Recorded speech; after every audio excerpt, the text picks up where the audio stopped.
Hello, everybody. Make ZardCast back at it again to give you another very exciting ZardCast episode. That being my ZardCast episode 27 for tonight. And oh, shoot, man, I was going through and looking at my notes, and it was one thing after another in the first week, and another thing after another in the second week. And then we ended off with some big news for today, with it being the whole Pokemon Gen 9 announcement. And I was like, you have got to be kidding me. I have a crap ton of stuff to share with y'all with my pop culture segment news. I have a crap ton of stuff for my gaming topic news, and then the stuff I normally do at the very tail end. And I'm like, oh shoot! I'm like, I'm almost just overwhelmed to even start this thing.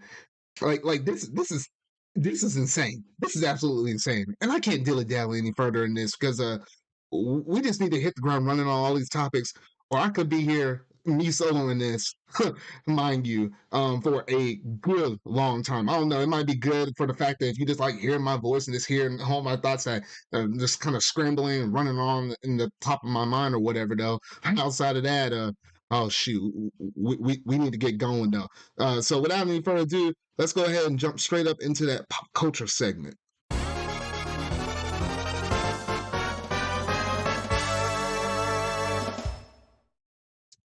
All right, so first off, we did come off of a couple weeks ago from today. We did have the Super Bowl that just recently, happened over here, at least here in the U.S.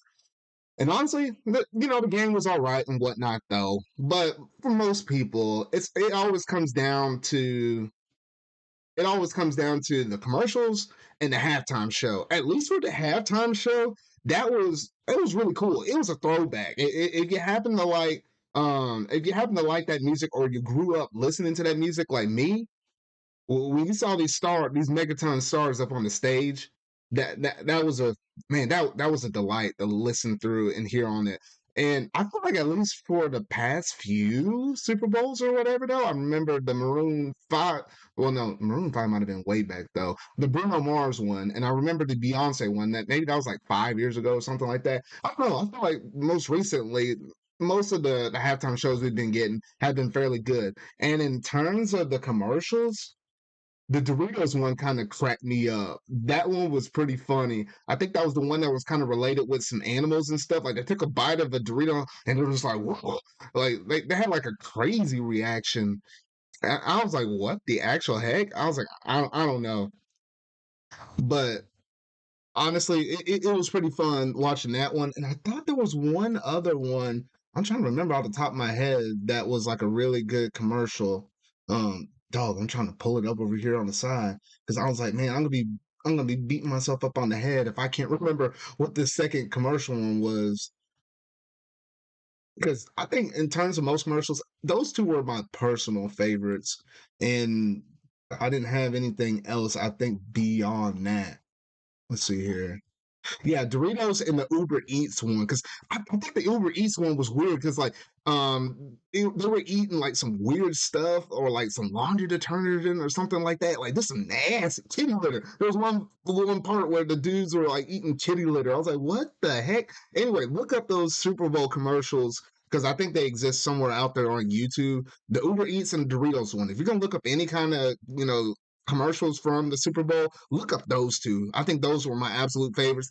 And give a shot. Listen to the halftime show. The halftime show is pretty good as well, though. But yeah, so that's basically all I have to say on that. The game itself was all right. It did kind of come down kind of close to the very end of the fourth quarter, so at least it wasn't a blowout one way or the other, though. So it was still fairly entertaining nonetheless, though. But let's move over to another pop culture segment that I have up here, because this one is one that I think a lot of people are quite interested in and kind of shocked how early it has come. Because we did get confirmation that, yes, the Sonic movie 2, we already knew that that's coming out here fairly soon. We don't have to wait too much longer. However, they did confirm that Sonic the Hedgehog, the movie 3, is now in development. And I'm like, what the heck? We barely even got the second movie. We haven't seen the second movie yet. And they're already going ahead and confirming the third movie is dropping out now. Or is, in the works, so to say, though. And I'm like, what the heck? Not only just that, but also there's going to be a Knuckles series devoted towards Paramount Plus that's in development right now and will drop on that series at some point. I'm like, what the heck? I was like, okay, Sonic. Because I guess Paramount Plus did the same thing, kind of like how Disney Plus kind of goes through all of its announcements, like all its Marvel, Star Wars, regular Disney stuff, Pixar, etc. Paramount Plus was doing a bunch of that kind of stuff with some of their shows.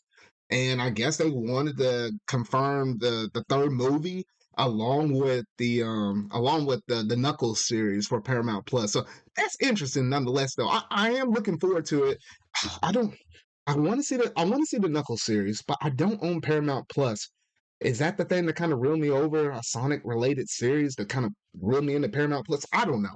I don't know. I don't know. I have to hear people's words on it if it's even worth it though. But I'm still excited to see the second movie, and I guess they know that it's a big enough hit. The fact that they feel like it's profitable to go ahead and confirm a third movie is coming out. I guess they feel that confident about it though. I don't know. But anyway, looking forward to that film, and I can't wait to watch it because I think it's gonna be a fun show, just like the first one. But it's gonna be better since you got Tails and Knuckles up in it though. But that's all I want to say on that. Next up, we did get confirmation that Nier Automata is getting an anime confirmed. This is a game that I heard a lot of praise from. I know my good friend Sylvion played it. I think it's like one of his favorite all-time games ever. But at least for me, it's a game I do want to get around to and playing. I mean, I got like a list of PlayStation games over there. Like I still got to go through the whole Kingdom Hearts series. I got to go and finish Spider-Man Miles Morales. I got to do Ghost of Tsushima. I'm looking over here at my list over in the corner of the room. Shoot, I feel like I'm missing something. Oh, Guardians of the Galaxy. And then I think once I get through all of those, then I will be able to finally get into some other stuff like Dragon Ball Z Kakarot, and then eventually Nier Automata. So it's in the list somewhere. I haven't bought it yet or nothing like that, but it is one I want to work my way up to. And I've heard a lot of good praise about this game though. So it is interesting. We're getting the anime, adaptation for this though. It's gonna be funny if I wind up similar to kind of like how Persona was. If I wind up watching the anime adaptation first and then turn around and watch and then play through the games with Persona, I did something similar. I watched the anime first, then I played Strikers, and then I played Royal, like the completely reverse opposite order that you could possibly ever do something all mixed up. But I am looking forward to this, and I probably will watch it nonetheless. And I'm kind of curious to see exactly how it plays out, though. But are you a big Nier fan, and are you really looking forward to this adaptation in it for an anime form of it? Y'all gotta let me know down in the comment section down below, though. But we'll go ahead and move over to the next topic. And this was just a little quick little bit of news because Crunchyroll confirmed that yes, they're bringing over their Crunchyroll service to the Nintendo Switch. At this point in the game, what now we have YouTube, we have Hulu, we have Funimation, we have Crunchyroll. So I think we have 4 apps on the system right now. It's still funny how we don't have Netflix up on the thing because literally when you go back and think about it, I think Netflix was like one of the first few media apps confirmed for both the Wii U and the 3DS. So the fact that we still don't have Netflix on the Switch is still kind of telling. But at least for me personally, I don't watch a lot of Netflix to be honest though. Like literally maybe like 1 or 2 things or something like that. I don't know. But at least for me personally, I get a lot of mileage out of my Funimation, YouTube, not too much even on the Hulu side of things. But yeah, so at least for me personally, I'm good on my media apps on the Switch. I'm pretty good though.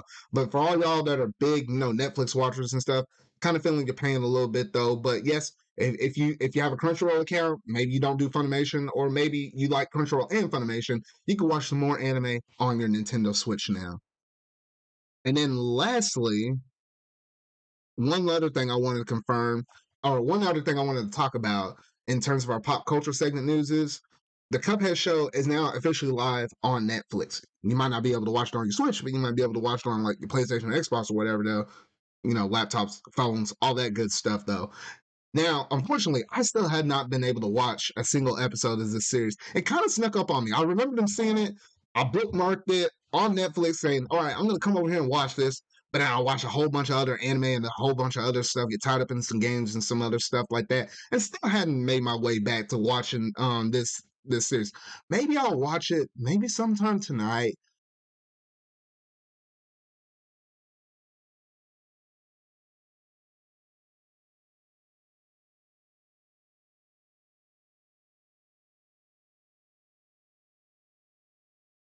So maybe you'll hear my thoughts on it in the what I've been watching or what I've been watching segment later on in my podcast episode for the next one though. But yeah, so that's basically gonna do it in terms of all the pop culture news that I have scheduled up for y'all tonight. So we'll go ahead and move over to the next major segment. That being what's in the gaming news.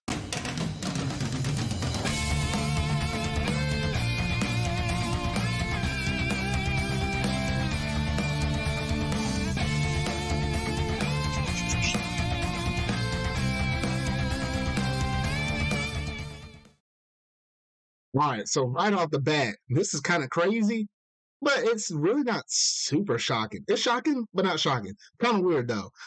Grand Theft Auto 6 was recently announced, or at least to be in development right now at the moment though. And you know what, I gotta say that was kind of interesting because the fact that they confirmed Grand Theft Auto 6 is pretty good. I mean, because for the longest time, people been thinking for Grand Theft Auto 5, and they were thinking, you know what? When are they going to move to GTA 6? They've been milking this sucker for years, especially with that Grand Theft Auto 5 online. And I'm like, what the heck? Because the fact that it's just crazy how much they've been milking that series though. And they finally came out with a Twitter statement, like not even a trailer or nothing like that. They came out with a Twitter statement saying that yes, we know y'all are big fans of our series, and we want to let you know that Grand Theft Auto 6 is actively in development. Yeah, actively in development now. So I'm like, oh, thank goodness. So yeah, so you know what? And it's also kind of crazy to think. I went back and looked at Grand Theft Auto 5 when it originally launched, I believe on the PlayStation 3, and then looked at it and I was like, wait a minute, you know what? Grand Theft Auto 5 released, was it a year or two before Mario Kart 8 released on the Wii U? And both of those games have almost ran close to being a decade. I think Grand Theft Auto 5 is out at a decade. Mario Kart 8 is almost at a decade. You know, by the time you consider 8 Deluxe, you time that all into the same, you know, same family ecosystem, whatever you want to call it, though. It's crazy to think that both those games have been running on that long, though. But yes, Grand Theft Auto 6 is in development. They can stop milking all the crap out of Grand Theft Auto 5. And for all y'all Grand Theft Auto fans out there, you finally got something to look forward to. You finally got something interesting. But anyway, that's all I got to say on Grand Theft Auto 6. We'll move over to the next topic. We did get the release for Legend of Zelda Majora's Mask. Now, with this, it's kind of weird because I kind of like how they were doing, like, because you know in the game, you know, you're trying to save these people in this land, and you have literally like 72 hours, 3 days, to essentially save these people. And you're not able to actually do it in 3 days, so you keep rewinding time all the time. And you know, the classic iconic, you have 72 hours, 48 hours, 24 hours. They were kind of doing that day by day, but then by the time it was almost day of launch, they didn't say nothing. Like in the previous, in the past, with wait, what was it, Banjo, as well as Paper Mario, they actually had said on release date, you know, when they were gonna drop it, and said, hey, you know what, this is now available. You know, Banjo Kazooie is now available. Paper Mario is now available. We didn't get that tweet from Nintendo on it. I don't know why. It is kind of strange because usually they'll make that tweet saying it's available now, and then you turn around, and then like a few minutes later they'll go ahead and confirm what's the next game up in the series. So it was kind of strange for them not to actually say or even mention that at all. But I mean, I guess you got to take it for what, you know, at face value, whatever. But there was also some interesting updates that I think there's like marked as version 2.0.0, and in it they actually updated some other stuff with other games in the expansion pack itself.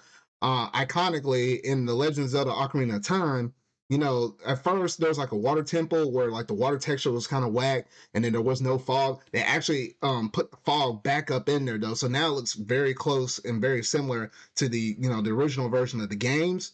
So, you know, people can be, you know, excited about that. I think they made some other few little tweaks in some other games though. And I even noticed What I'm surprised no one really called this out though, but apparently in Mario Kart 64, Choco Mountain, there was like a little bit of fog when you go kind of underground underneath this like little tunnel or whatever. There was like faint fog, but it wasn't nearly as much as what they had in N64. After this update, they had it like more fog up on the thing, kind of closer to the original. So they even did little updates and stuff on that. So that is a good telltale sign that yes, Nintendo is listening and they are, implementing and updating the service and putting more changes up in there though. So at least they're listening. That's the most critical thing about it though. So I do like the fact that they were able to do that though. So yes, we do got some updates for the expansion pack. Now the big question is, we know another game is probably going to come in the month of March. Is this when are they going to announce what game is supposed to come in March? Now you can kind of go through and look at the games that we have left that are that were originally revealed in that big old template when it was scrolling like from right to left of all future games that are going to come out, but they didn't say an exact date for all of them. One of them is a Kirby game on the N64. Another one was Pokemon Snap. Another one was F-Zero on the N64. And trying to remember what was the fourth one. It's something else. But literally we had like 4 more games that are confirmed that literally if they keep with the monthly drop dates, it will take care of March, April, May, and June. So by the time E3 time rolls around, I imagine we might get some kind of expansive update for the expansion pack and what else we could actually expect to see for it, as in like another list of games that could be coming future in the nearby path, or shoot, they could treat it like NES, SNES, whatever, and not even tell us what other games we could expect, just that we might be getting games still month to month. We just don't have any idea what we could really expect at that point forward, though. But yeah, it's going to be one or the other, though. But that's basically all the updates we have on the Nintendo Switch Online expansion pack that I wanted to talk and discuss with y'all. So we'll go ahead and move over to the next topic because a little bit of happy news and a little bit unfortunate news. Because yes, we did get the confirmation that Min Min will be releasing here fairly soon in the month of April. To be exact, it's going to release, the Min Min Amiibo is going to release on April the 29th. However, normally we were supposed to get Min Min, Steve, and Alex all on the same release date. However, Nintendo America put out a tweet saying that the Steve and Alex Amiibo that was previously announced to be, the launch in spring of 2022 is no longer the case because due to logistics and production delay, unfortunately, the release timing has been delayed to later in 2022. So basically pushing it into the second half of 2022. Now, it could be due to the fact that COVID and stuff. Like, if you're trying to purchase any other kind of, figurines and stuff, like you can get off of like Good Smile and some other stuff. They've been kind of getting hit by the COVID effect as well. I wonder if it's a combination of that plus the fact that Alex and Steve are from Minecraft. Minecraft is like one of the biggest video game franchises, period. And you're probably going to get a lot of people purchasing these amiibos that probably don't even own Smash Brothers, to be honest. Like, they might just get the amiibo just to have the figurine of it. I can see a lot of people doing that. So they know, or at least Nintendo, hopefully they do know this. They're going to need to make a lot of these Jokers for both Steve and Alex, because I feel like the demand for those 2 amiibos probably going to be like the highest demanded, amiibos, because there might be some figurines and stuff out there for, Minecraft Steve and whatnot, though. But I'm not ringing any bells up on it, or I don't remember running across on it on the internet or whatever. I mean, then again, I wasn't like extensively looking for it though. But at the same time, I feel like something, as big as a franchise like that would kind of stick out like a sore thumb or whatever though. But anyway, though, but yeah, so that's basically it. Very short little update. So Min Min right around the corner, tail end of April. We do have to wait a little longer for Steve and Alex to show up in the Amiibo game, though. But that's basically it in terms of that quick little Amiibo news update. Now, we're starting to hit some of these meat and potatoes for this ZardCast episode for tonight. Because apparently, Nintendo purchased or acquired a new studio. Because, recently we came off the news that Microsoft bought Bethesda. They turned around and bought Activision Blizzard, one of the biggest acquisitions ever.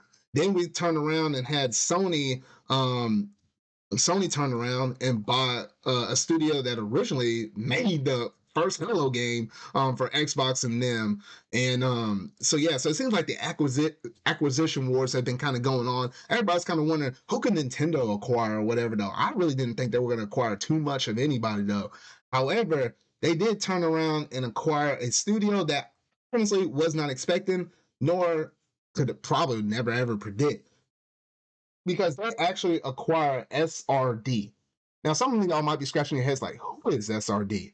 Well, you've been probably playing their games for quite an extensive time, because apparently SRD, their headquarters, or not, I want to say like their headquarters, but wherever they were stationed at, they actually were stationed inside of Nintendo's headquarters. That's how close they were working with them, not just for like a year, not like 5 years, or not even 10 years, for 40 whole years. These people were working that close with Nintendo. Basically, they were always helping out with Nintendo, nothing but Nintendo related games. And yet they stuck by them for 40 whole years, and it's just now that Nintendo decided to buy them. My big question is why though? Because normally if Nintendo can keep you, if they're an independent studio, like for example, before they got bought, Next Level Games, if they're churning out nothing but normally Nintendo related games, and you're able to outsource to them, they give you that good, pristine, Nintendo-like quality, you're not too worried about having to buy them, force them to kind of get up in there, unless they're running into some kind of financial issues and stuff like that, where they're, you know what, they're going to say, let me go ahead and buy you, or if they were looking to get bought, which I think something similar to that happened with Next Level Games, and, you know, Nintendo decided to pull them in because, you know, Next Level Games, they make Luigi's Mansion, and they were also responsible for the Mario Striker series and stuff like that, though. So yeah, so Nintendo is playing a very different ball game in terms of acquisitions, in comparison to Microsoft and Sony, because the fact that Nintendo, they have a certain little bit of magic about their games, and they work really hard to make games feel like Nintendo games, something that wouldn't be necessarily accomplished if they were to go out and buy Square Enix, because not necessarily all Square Enix IPs, when you look at them, you say, "Oh yeah, that's Nintendo," or "I'm getting that Nintendo vibe." No, so they've been like, and we've been seeing like even news reports of this. Like they literally invested like over $1 billion worth of some of their profit funds that they have accumulated into putting that money back, investing it back into their company to even expand their headquarters around in Japan.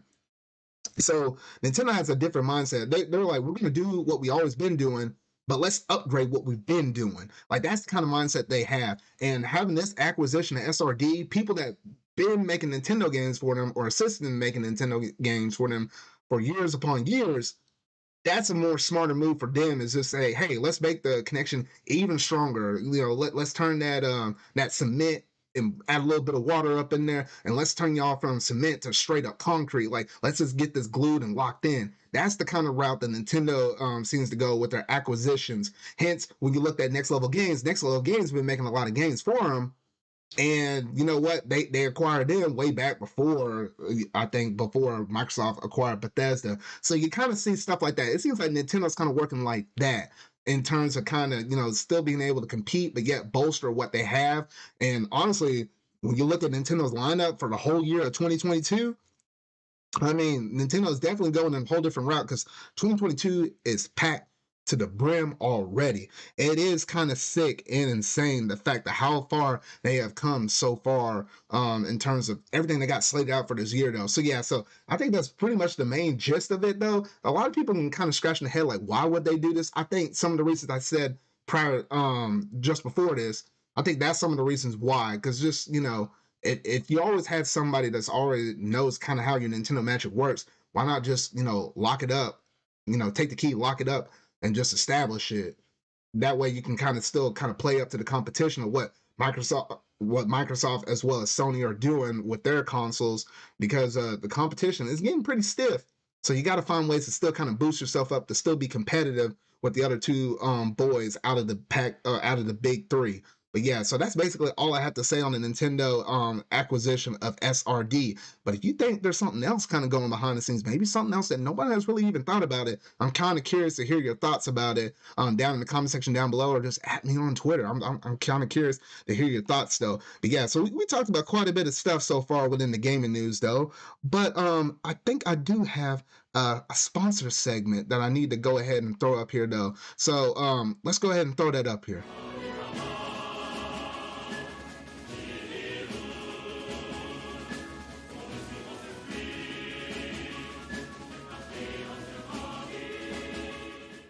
This episode of ZardCast is brought to you by Krispy Kreme Donuts. Have you ever just laid awake in the middle of the night, just craving for something sweet, but you know it's too early in the morning that you're like, ah, shoot, there's no way I can get down this cake or this pie that I was munching on late last night. It's too early in the morning, but you want something sweet enough just to kind of get you going. Krispy Kreme donuts can do that for you.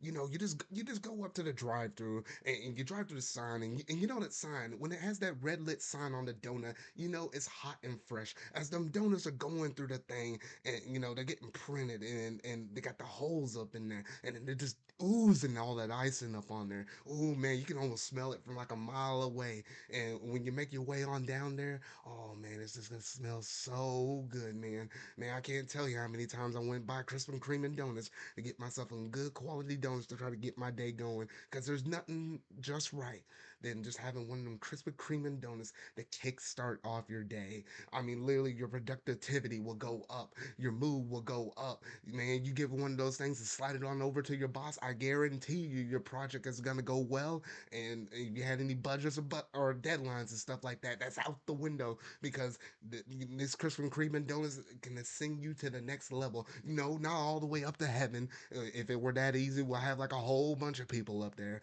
But no, it transpires things. It can break down boundaries. It can connect and unify people together. Krispy Kreme donuts is where it's at. And if you never had no Krispy Kreme donuts, man, you've been missing out on life. And I dare say that you don't even have a soul because if you're one of them weird old people that don't like donuts, I can't even sympathize for you. Like why are you even listening to this right now? Mad respect for listening to the sponsor though, but I mean, come on, let's keep it real on this podcast. I keep things real on this thing though. So yes, this episode of ZardCast is brought to you by Krispy Kreme Donuts. Make sure to swing on by the light when the light is on. That way you know they're hot, fresh, and ready. Now let's jump back into the show.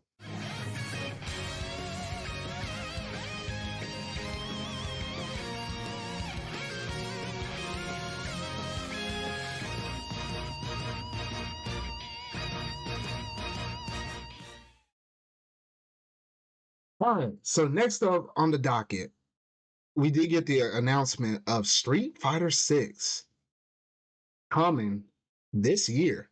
Now, if you went back and looked at what was it, the Capcom Giga League, it did say in there that we were to expect Street Fighter 6 coming out this year though. And I like how basically confirmed it is that Giga Leak was like 100% authentic at this point because I don't think they really missed on any of that stuff for this as well as like I guess some of the other announcements that we basically can get for the rest of this year and I think the next couple of years or whatever though. But for the longest time, I think they've been running Street Fighter 5 for like the past 6-ish or so years. So the announcement of Street Fighter 6 has been a welcome for I think a lot of people that have been, kind of, done with Street Fighter 5 and they want, the next new Street Fighter game though. But it's interesting nonetheless, the visual aesthetic of this game and stuff like this look pretty cool and whatnot though. The lead up to this announcement, they did a countdown on Capcom on some website Capcom has did, and it was gonna reveal the information at like midnight on Sunday. I was like, wait, what the heck? I was like, wait, why? Or not Sunday. It was like, it would be midnight of what would be Monday morning, at least for me, Central Standard Time. And I was like, why the heck are they releasing something, that late at night? It kind of led to people to thinking maybe it was going to be Resident Evil related. And then people kind of started going through all the Capcom stuff. But most people basically had it down a T between either it was going to be something Resident Evil related or Street Fighter related. I honestly thought it was going to be Resident Evil. Kind of was shocked the fact that it was Street Fighter though. But nonetheless, we did get that announcement though. And the interesting thing about it is, while the cutscene and stuff still look cool and everything like that, the fact that the logo didn't necessarily sit well for a lot of people when that was shown, because also looking at Street Fighter 6 logo, yes, it does kind of seem a little bit generic, and then especially more so the case when you start looking back at all the other Street Fighter logos leading up to this, even a little bit more so with Street Fighter 5.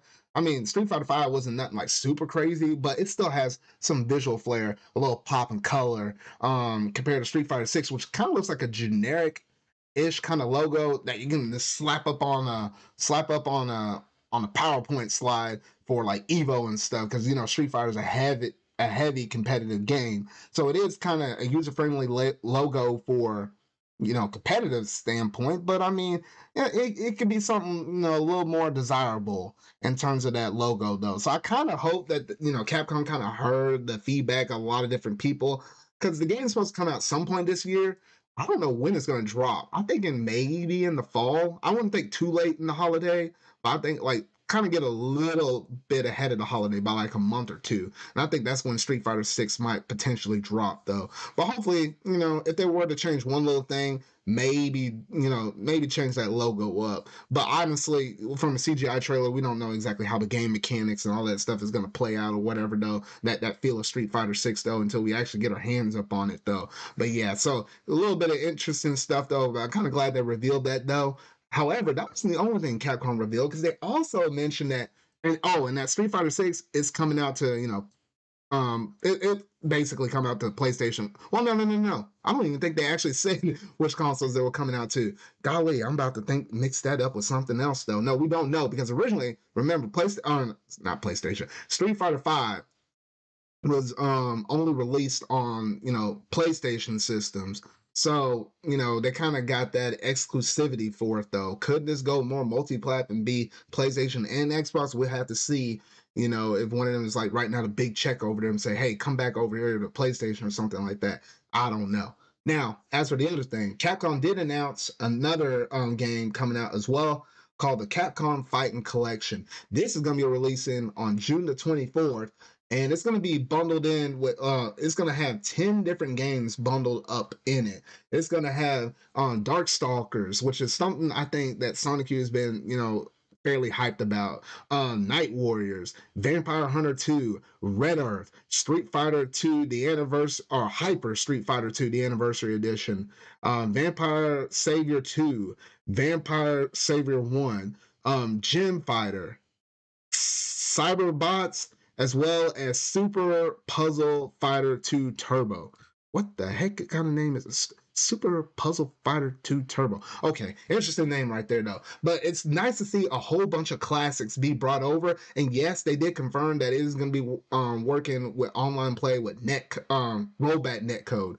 So yeah, kind of interesting the fact that they're throwing out all of these different legacy fighting games, and one that's actually like a puzzle ish kind of fighting game. Interesting enough. I don't know, that's the most interesting one out of this whole package though. But it is nice to kind of pull back on their legacy titles and stuff like that. Also stuff that I think there might have been some of those games up in there that was probably only in the arcade. I want to say one of those is, or maybe a couple of them. I don't know, but it is nice to get that confirmation that we are getting that as well. So for the meantime, people can kind of buy their time with this while they're still waiting for Street Fighter 6.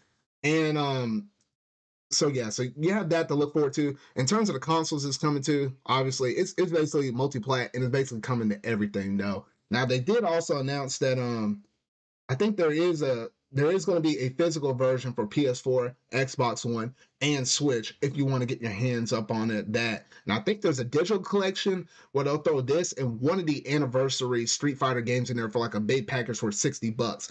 But these games alone, just the 10 games bundled together, this will be roughly about $40, like a budget title game or whatever though. But a lot of bang for your buck playing 10 different games for that $40 though. So yeah, so something to really kind of look forward to though. And Capcom, you're doing fairly good. I'm liking some of this. I'm liking quite a bit of the stuff you're putting out here recently though. What you got, like the Monster Hunter, you got the Monster Hunter Rise expansion thing coming out in the summer. Now you got Street Fighter 6 that's gonna be hitting later on in this year, and we're probably still gonna get something Probably still get something Resident Evil related here down the road a little later on though. So honestly, some really good stuff though. But that's all I gotta say in terms of the Capcom information, in terms of all the Street Fighter and as well as their classics collection right there though. Now Your next mom. up we got wait, what the heck? Bruh, now I got all of y'all trying to show up in here. What the freak? Yeah. Yeah. Here we are. Y'all late. Y'all late. Y'all late. What the fuck was that? Y'all late. Haxx, I can't get copyrighted over here. I don't What? think that was. I don't think that That was wasn't for me. something. Sorry. Yeah. Bruh. Well, I just finished talking up on the Street Fighter stuff, Zard. and I was trying to go to the Okay. PlayStation stuff. What up, Sonic? So, did you see the news that just got announced that PlayStation 4 and Steam version of the Persona 4 fighting game has rollback, but the Switch version doesn't? Like it what? Yeah. Yeah, the Switch version doesn't not have rollback. Bruh. Yeah. Only Steam and PS4 version. And it's not even coming at launch. It's coming later. The rollback. Yeah, No, later the in the rollback for summer. even so you're saying the rollback for the PlayStation as well as the Steam versions, it's not going to be at launch either. That's going to be sometime later summer. Yeah. Summer. Dang. Yeah. That is crazy. Which doesn't make sense. I Hmm. don't really think that makes any doesn't. sense at all. It doesn't make sense at all. Especially when like Multi Blood, a pretty good fighting game that has rollback, is on Switch and like I said has rollback and it works fine. So it makes no sense. Yeah. Bruh. Dang. That is a little disappointing. All right. Just Yeah. Atlus pulling an Atlus. Like Atlus with pulling an Soul Atlus. Hackers only being Soul Hackers in name and looking more Persona-like. Yeah, so I'm still very disappointed by Soul Hackers. It's not Soul Hackers. Dang. Well, we'll get to the Soul Hackers here stuff in a bit though. But that PlayStation VR 2, we got a brand new look at it. And I can't remember exactly how the original PlayStation VR thing is. All I know is that people were still annoyed with the cord and how it still had to connect up into the PlayStation 4. It seems like that's still going to be the case with the PSVR 2. It looks a little more classy, but I guess you're probably still going to get that same similar vibes. I don't think any of y'all own or have any of y'all ever tried PlayStation VR before? I Yeah, have tried no bother regular with me. VR. Look at No Mike. That's the original one. Okay, kind of. What's up with the hand? What the heck? The blue, pink, bruh. Okay, It's so a PlayStation Move. yeah, that's the PS Move that they used from PS3. Now they redid the controllers and everything for VR for some Yeah, reason. which is probably a better idea than using PS Move because those controllers are kind of weird. Hmm. I mean, I have PS Move controllers on my PS3. They work fine for light guns and stuff. But other than that, I don't know. Yeah, it's just, I don't know. Like, for VR, you kind of need more than just those. I don't know. Yeah. It's weird. For the PlayStation VR 2, yeah, it's cool that it kind of like takes the PS5's aesthetic a bit. It will definitely fit in with that. Yeah. I don't know. I'll give it That's that. like it's really, I don't really think, I don't know. It's not really like it's gonna have exclusive games, right? Because it's just, I don't know. Is it really like the PS? Oh, like you're talking about like At least for exclusive in me. terms of like Oculus, like it's not gonna go to any other VR thing. No. What I'm saying is, I don't really think the PlayStation VR 2 can do anything that the original couldn't. Or maybe, I don't know, maybe it's more technical. It's more like really weird technical things. It's Bro, the that gun they used. The VR gun looks whack. No, yeah. Wait, there's You a say VR that, gun? but It's in Astra's Playroom as like a thing you can collect. I like it. I mean, you say it looks whack, but I'm looking at the Wii Zapper. It's basically that, in a sense. Yeah. Like it's their own bootleg Wii Zapper. Well, yeah, that's kind of, everyone tried to bootleg the Wii. You know, Microsoft actually bootlegged it in a unique way, but they didn't do anything cool with Kinect, so nothing happened. except for funny, Star Wars, Star Wars Connect. Han Solo funny. Han Solo, Han Solo. Bruh. Saying can't get copyrighted. I guess the only difference with PlayStation VR 2, like what you were saying, Steven, there wasn't too many differences. I think it's just the resolution, like what you get per eye is probably the biggest thing. So it should look a little more fluid than the Yeah, original I guess PlayStation VR. But I that guess that's the main draw, I well, guess. and it's probably better because I was gonna say that like for VR you need something that like looks good because if it's blurry or if it has low frame rate, it's gonna literally fucking hurt your eyes.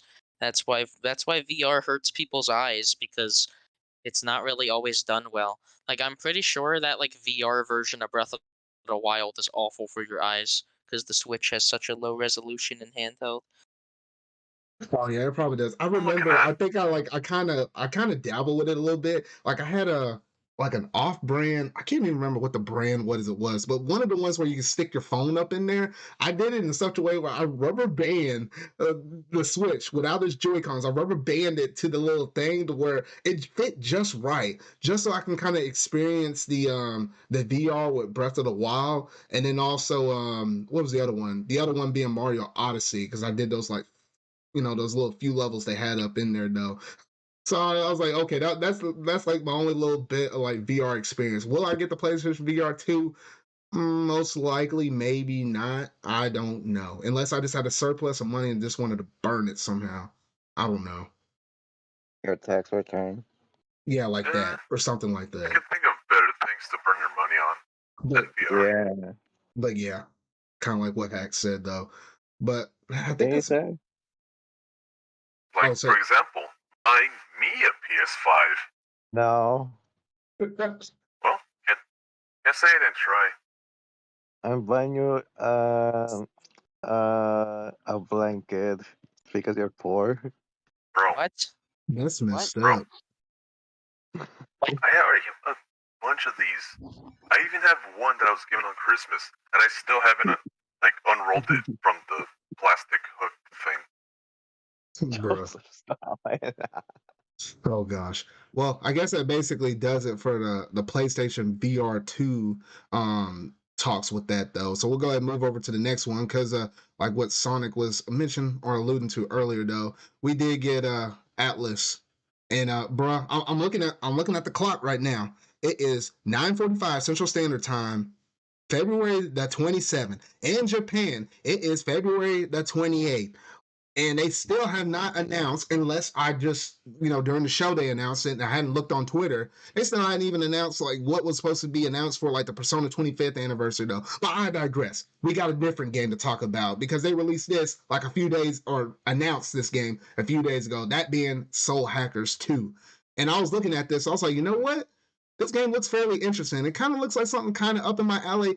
Kind of gave me, well, kind of gave me pseudo Persona, but it's like Persona with mixed in with Cyberpunk. And I was like, this is an interesting kind of combination. And obviously, it's like the weird thing is, and Haxx, you can back me up on this, is the fact that this is a side game or a side series of a side series of a side series of another side series. Yes. Yeah, that's Yeah, all on side series, right? Like, yeah. what the heck? No. It's just the main one. The main series is obviously just SMT, and then there's like Devil Survivor, Soul Hackers, Persona, and a bunch of other ones. If anything, Persona started off just as big or just as small as like those other ones, but then Yeah. Persona grew wildly more popular because normie shit. No, it's I not guess- Persona 3 is the one yeah. that started it, like Yeah. gained bigger, and then 4 got really popular. They like it because you get bitches in the games. Bro, something you can't get, but I digress. So- Anyway. So got you with there. Soul Hackers 2, that game is going to be releasing on August the 26th. We don't have to necessarily wait too long. Coming out for PlayStation 5, PlayStation 4, Xbox Series X and S, and Steam. Unfortunately, still get shafted on this. The fact that it does not come out on the Nintendo Switch. And I'm like over here like, what the heck? I was like, bruh, even though I probably was going to get it on the Weird. PlayStation 5 anyway, I still like options. I've seen someone it's say weird that it isn't. What are you gonna say? I was gonna say it's a really bad idea, at least for a Japanese, like a very popular Japanese like franchise to not be on Switch nowadays with how popular the Switch is in Japan. Well, And yeah. But yeah. Oh, I go was ahead, gonna say Sonic. how it's kind of weird that Soul Hackers is not on Switch because I mean originally it was on Saturn, and then they ported it or kind of remade I guess into 3DS, which they did a pretty good job. I liked it Wait, with put a what I've screenshot seen. on the mic. Wait, what? Screenshot on the mic. Oh, look. Yeah, So yeah. Looks pretty good. it looks pretty good. At least now when you look at the PlayStation 5s due to the fact that, COVID and the shipment supplies and the chip shortage and all that kind of stuff. So basically, and especially the fact that the PS5 is so much bigger now, it's not as, Since user friendly for Look, people over there in Japan, like that kind of like to play stuff on the go and stuff, has stuff kind of smaller anyway, stuff that don't stand out loud and stuff. So it is interesting to release a big RPG, stuff that will naturally gravitate towards Japanese players, but not include a Switch version. I don't know. why? Hardware. There you go. Software. I feel like they Because could of work the Switch something. I hardware. don't know. I Look, mean, yeah, the way I see it, it's gonna. It might. Might. Maybe.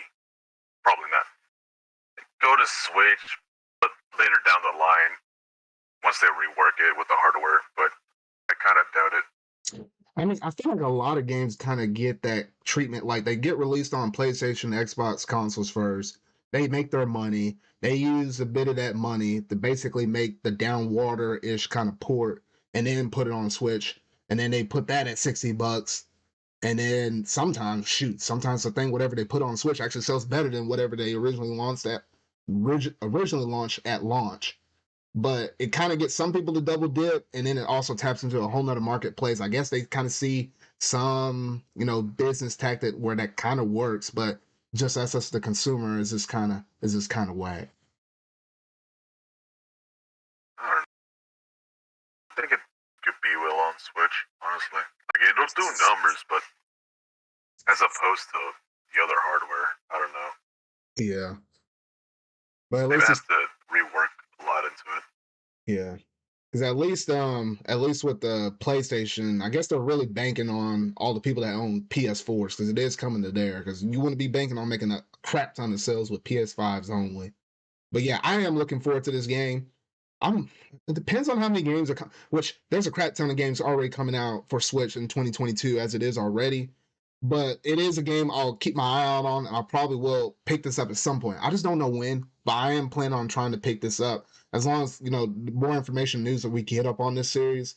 As we get closer to launch, as long as this stuff still looks good and it still has my interest, it's probably a game I probably will get my hands on and try to pick it up later on down the road though. But any other last thoughts on Soul Hackers 2? Not really. Doesn't seem like something I'd buy at first glance. But I will say one thing. I usually stay up very late, and I forgot. Oh wait, they're announcing something in the Atlus thing, and I saw it. It was really weird because they did a live action thing first, and I don't know why they did it. Apparently, Atlus likes doing this kind of stuff where they just do live action of like these people fighting, and then after they're done, it's like, oh, so Hackers 2, and I don't know. I just found that really fucking weird, the whole live action thing. But other than that, yeah. I didn't see it. Dang. Hard. Well, I guess that's gonna basically do it for Soul Hackers 2. So now we'll move over to our next topic, which honestly, shoot, it's been the buzz for like the past week or two or so though. But we did get the Yeah. confirmation that the Nintendo Eshop is shutting down for both the Wii U and the Nintendo 3DS. Some very sad and unfortunate news. And honestly, it threw everybody kind of in a loop like, oh shoot, let me dust this 3DS off. Let me dust this Wii U off and pick stuff off the virtual console. I'll give you a little context. I literally, once the Switch had dropped, I said, there ain't no reason why I'm going to ever probably go back and pick up my 3DS for a very long time. They announced this news. Same day I was pulling up my 3DS, like, where's my charging cord? Let me dust this sucker off. Let me see what games I have. And let me start rolling through this eShop, though. And let me see what kind of games I'm going to get, though. But I know it threw a lot of people for a tizzy. Everybody kind of feels mixed on it, whether you're no one's really kind of for shutting the shop down or whatever though, and everybody kind of got their mixed thoughts on it though. But what was y'all's original thoughts whenever you saw the news? I was sad, but also happy. I bought a 3DS because Yeah. it's gonna go up. It's gonna go very high up. This is my like, oh, shutting down? Okay, cool. Good thing I already have a homebrewed 2DS. Don't need to worry. Well, like having a new one, like new model, is probably gonna be the ideal but case. still. Yeah, But yeah. that's not the takeaway. Like, this also shows like digital stuff isn't gonna last forever, and preservation is a big deal. Like, there's a bunch of games on the shop that won't be seen anymore unless it's on like a homebrewed system. Yep. You know what I'm saying? Oh, were you about to say something, Mario? Yeah, I was about to say something, but I don't want Nintendo Ninjas to be on my ass. What? Yeah, okay. Bro. Like, let's say you have like a homebrewed 3DS or Wii U. Like, you can use it to, like, for the sake of legal reasons, let's say legal backups. For legal reasons, that's a joke. Yeah, whatever. Like, you can use it, play like digital backups of the games that you have in case the disc wears off or.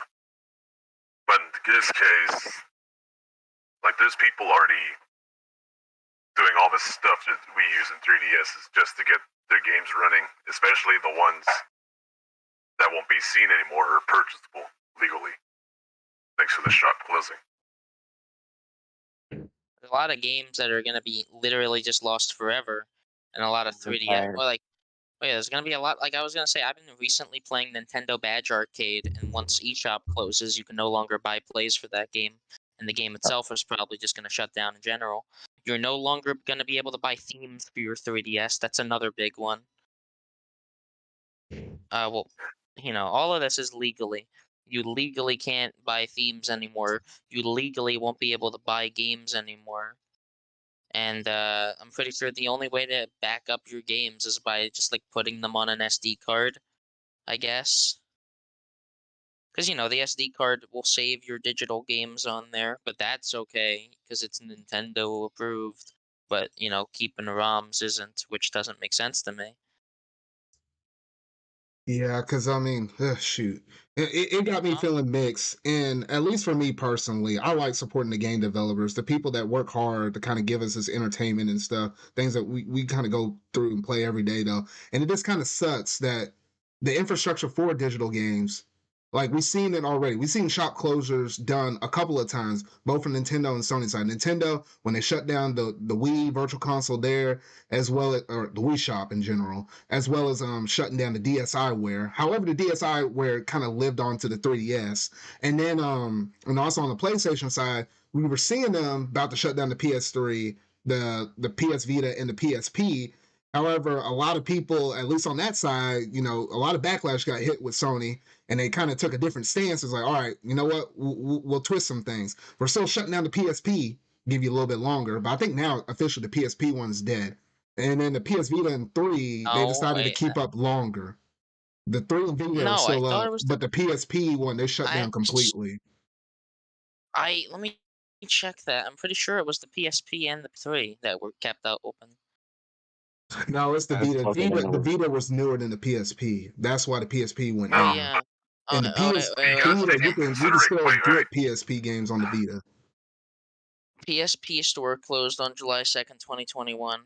PS3 and PS Vita. Yeah, but they're selling PSP games on the PS3 and PS Vita stores. So that's why they shut down the PSP itself. Yeah. Yeah, because well, actually, I was about to say they're not. Sony doesn't really care about preservation unless they're the ones preserving. Yeah. Yeah. Nintendo, on the other hand, Well, that's a Nintendo, different story. Nintendo, they'll preserve their games, but they won't distribute them. That's the issue. yeah. It's like Yeah. they're our games. We will distribute them when we want to. Yeah, that's the thing that I don't really like about Nintendo. Like, they have the games, they have access to it, they preserve them, but they don't give us the option to buy them, which leads to stuff like piracy and stuff like that, which is something I know for a fact you don't really like, Zard. But still.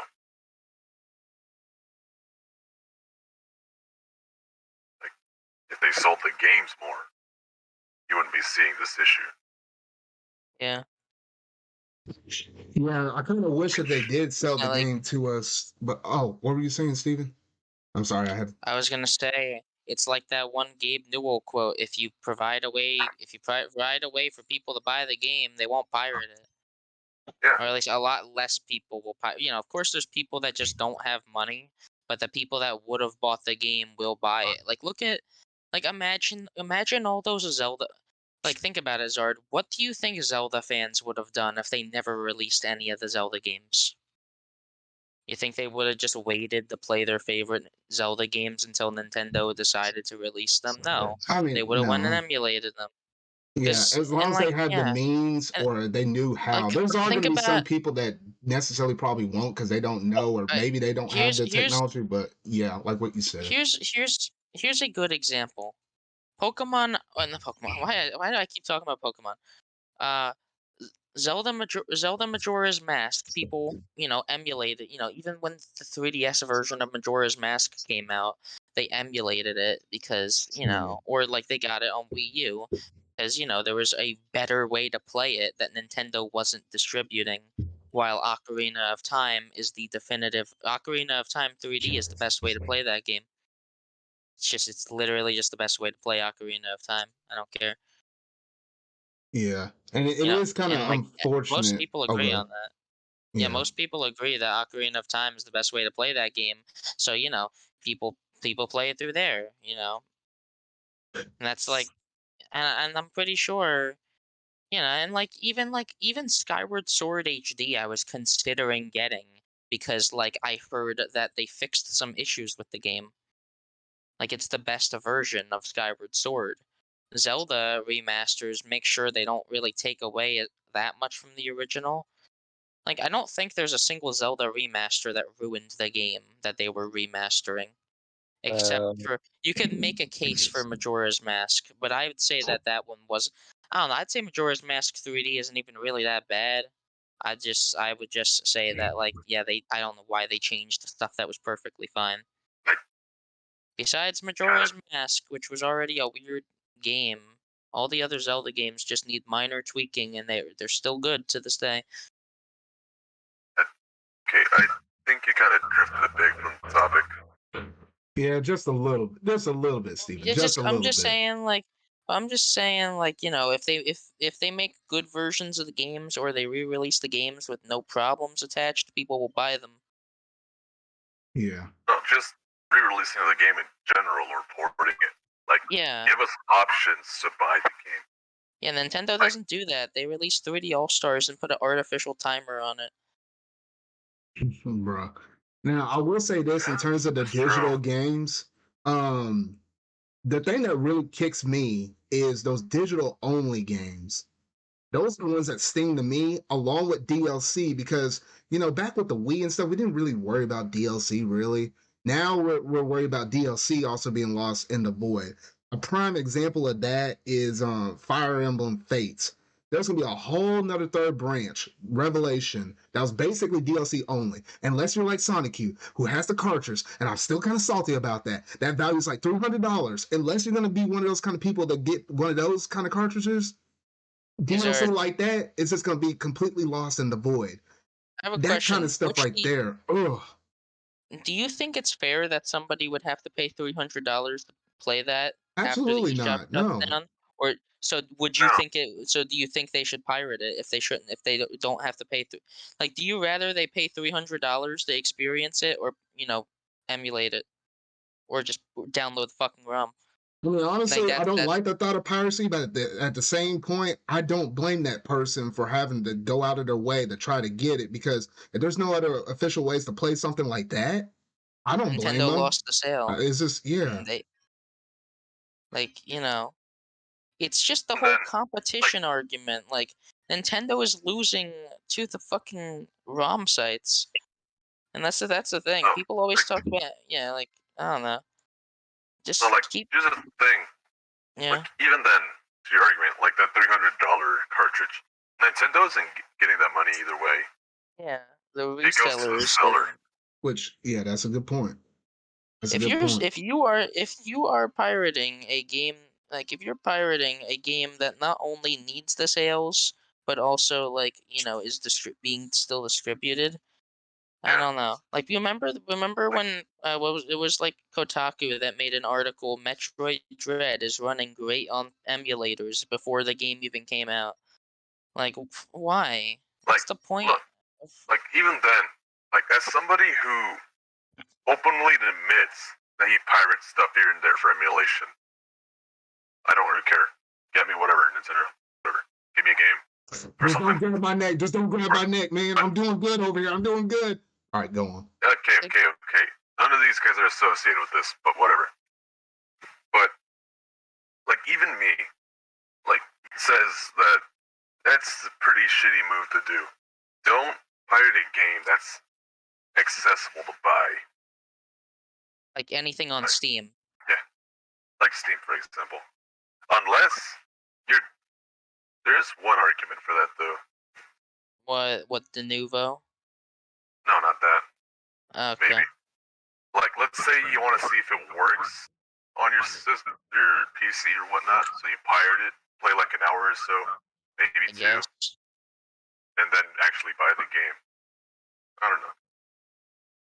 Or let's say you for whatever reason you pirate a game, end up liking it, and you see that's on sale or for purchase, just buy it to support. Yeah, like if there's people, and if it's like a person that doesn't think they have the money, then they should buy it once they have the money. Yeah, so I see. That also works. But that's for PC though. But when it comes to 3DS and Wii U, like at that point, you're kind of screwed. And also, like, yeah, the good thing though, the very good thing is that those systems are recent enough to where I'm pretty sure all of them have been cataloged. And ROM sites have all those ROMs up. They even have updates.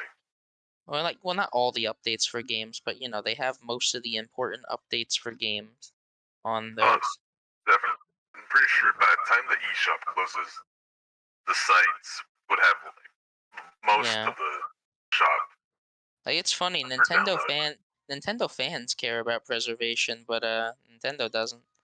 Yeah, it is kind of weird and upsetting. I mean, I can't remember. There was like one case scenario where it was some third-party game. Oh gosh, I wish I knew off the top of my head. They didn't have the original source code for it, and then Nintendo's like, "Oh, we have it right here. If you also were willing to make it exclusive to the Switch or whatever, we'll help you out with making this, and we publish it, all of this stuff." Like, they hold on to other people's stuff too. Like, they got vaults with all this stuff up in it. It's just when they kind of choose when to cherry pick certain titles, whether they remaster it, they localize it, all the 9 yards with it. Like, remember that like a Giga leak that happened with a bunch of prototypes of games that Mario World prototypes, Yoshi design prototypes, Luigi and Mario 64. Nintendo has a vault. They just do not like opening it. That's yeah. They just don't want to open their vault. And the one critical thing I will say about this is the unfortunate thing with both 3DS and Wii U, if they relied heavily on the dual screen. So, like, for example, any of your 3DS games and whatnot, though, that did a lot of interaction with top and screen that wouldn't be easily replicated with a single screen without it being like stripped down to the bone and remade from the bottom up.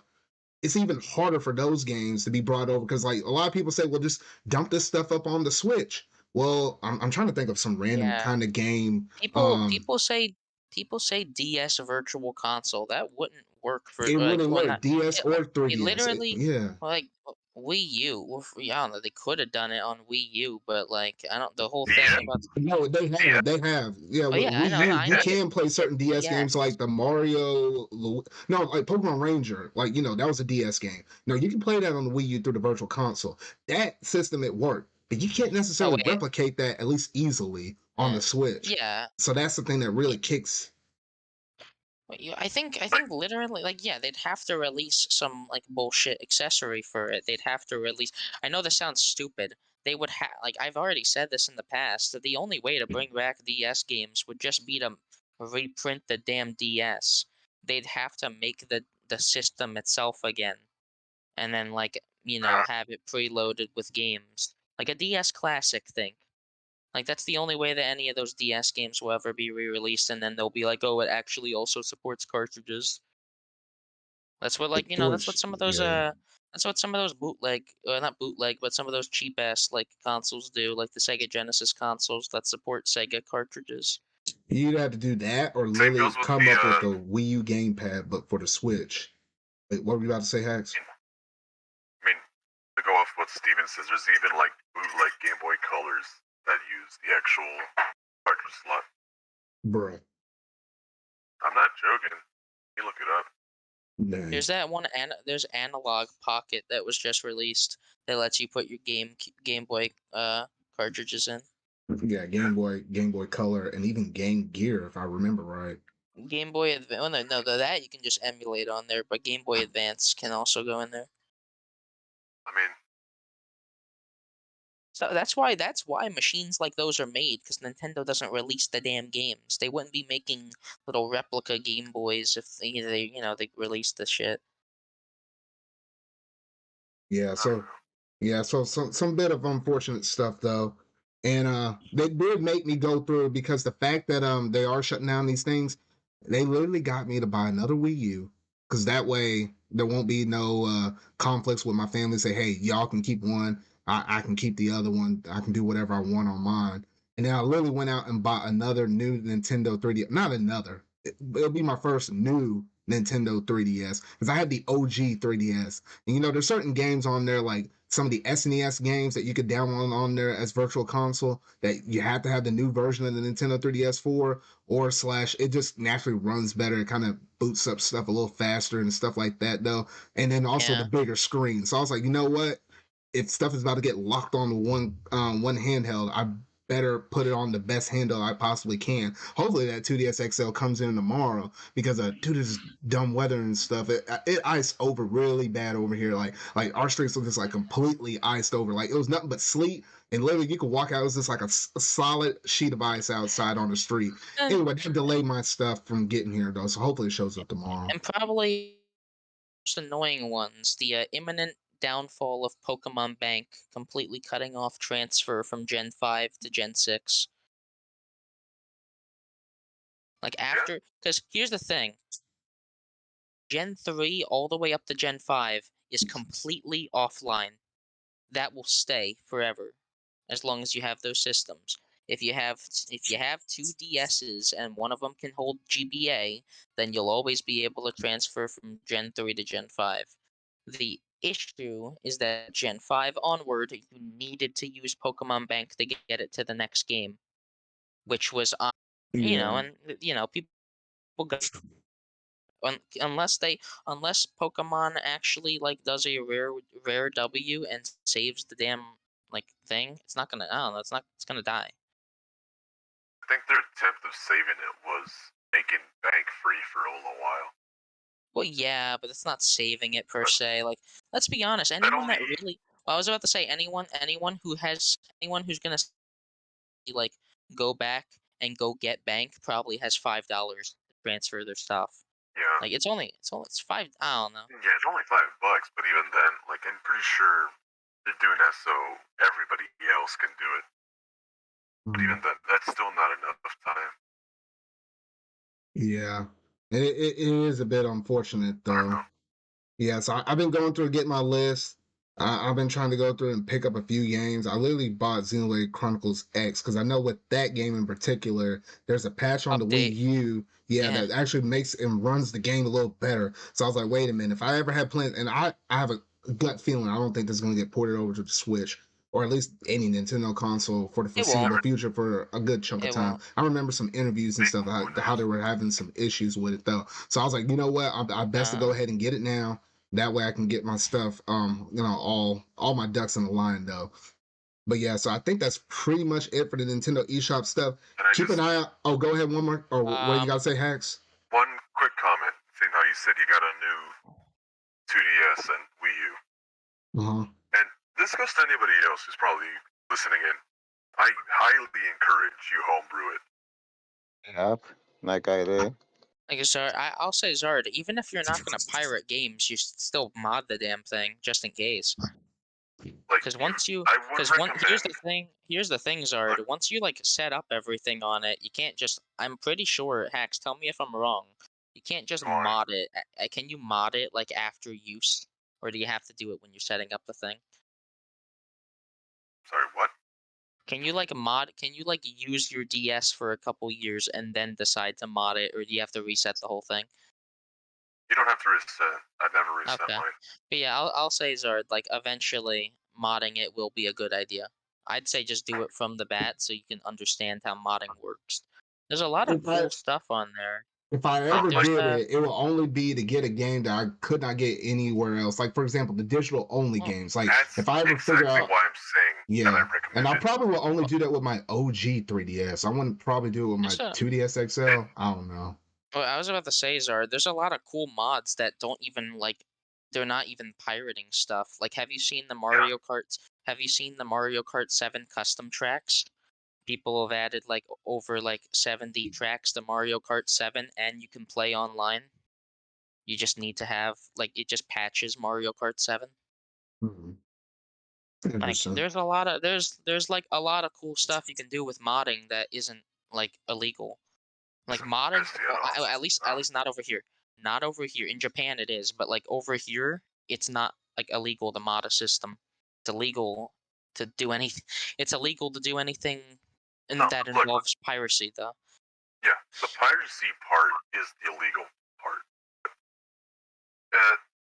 It's the internet. Nobody's gonna stop doing it either way. But that's beside the point.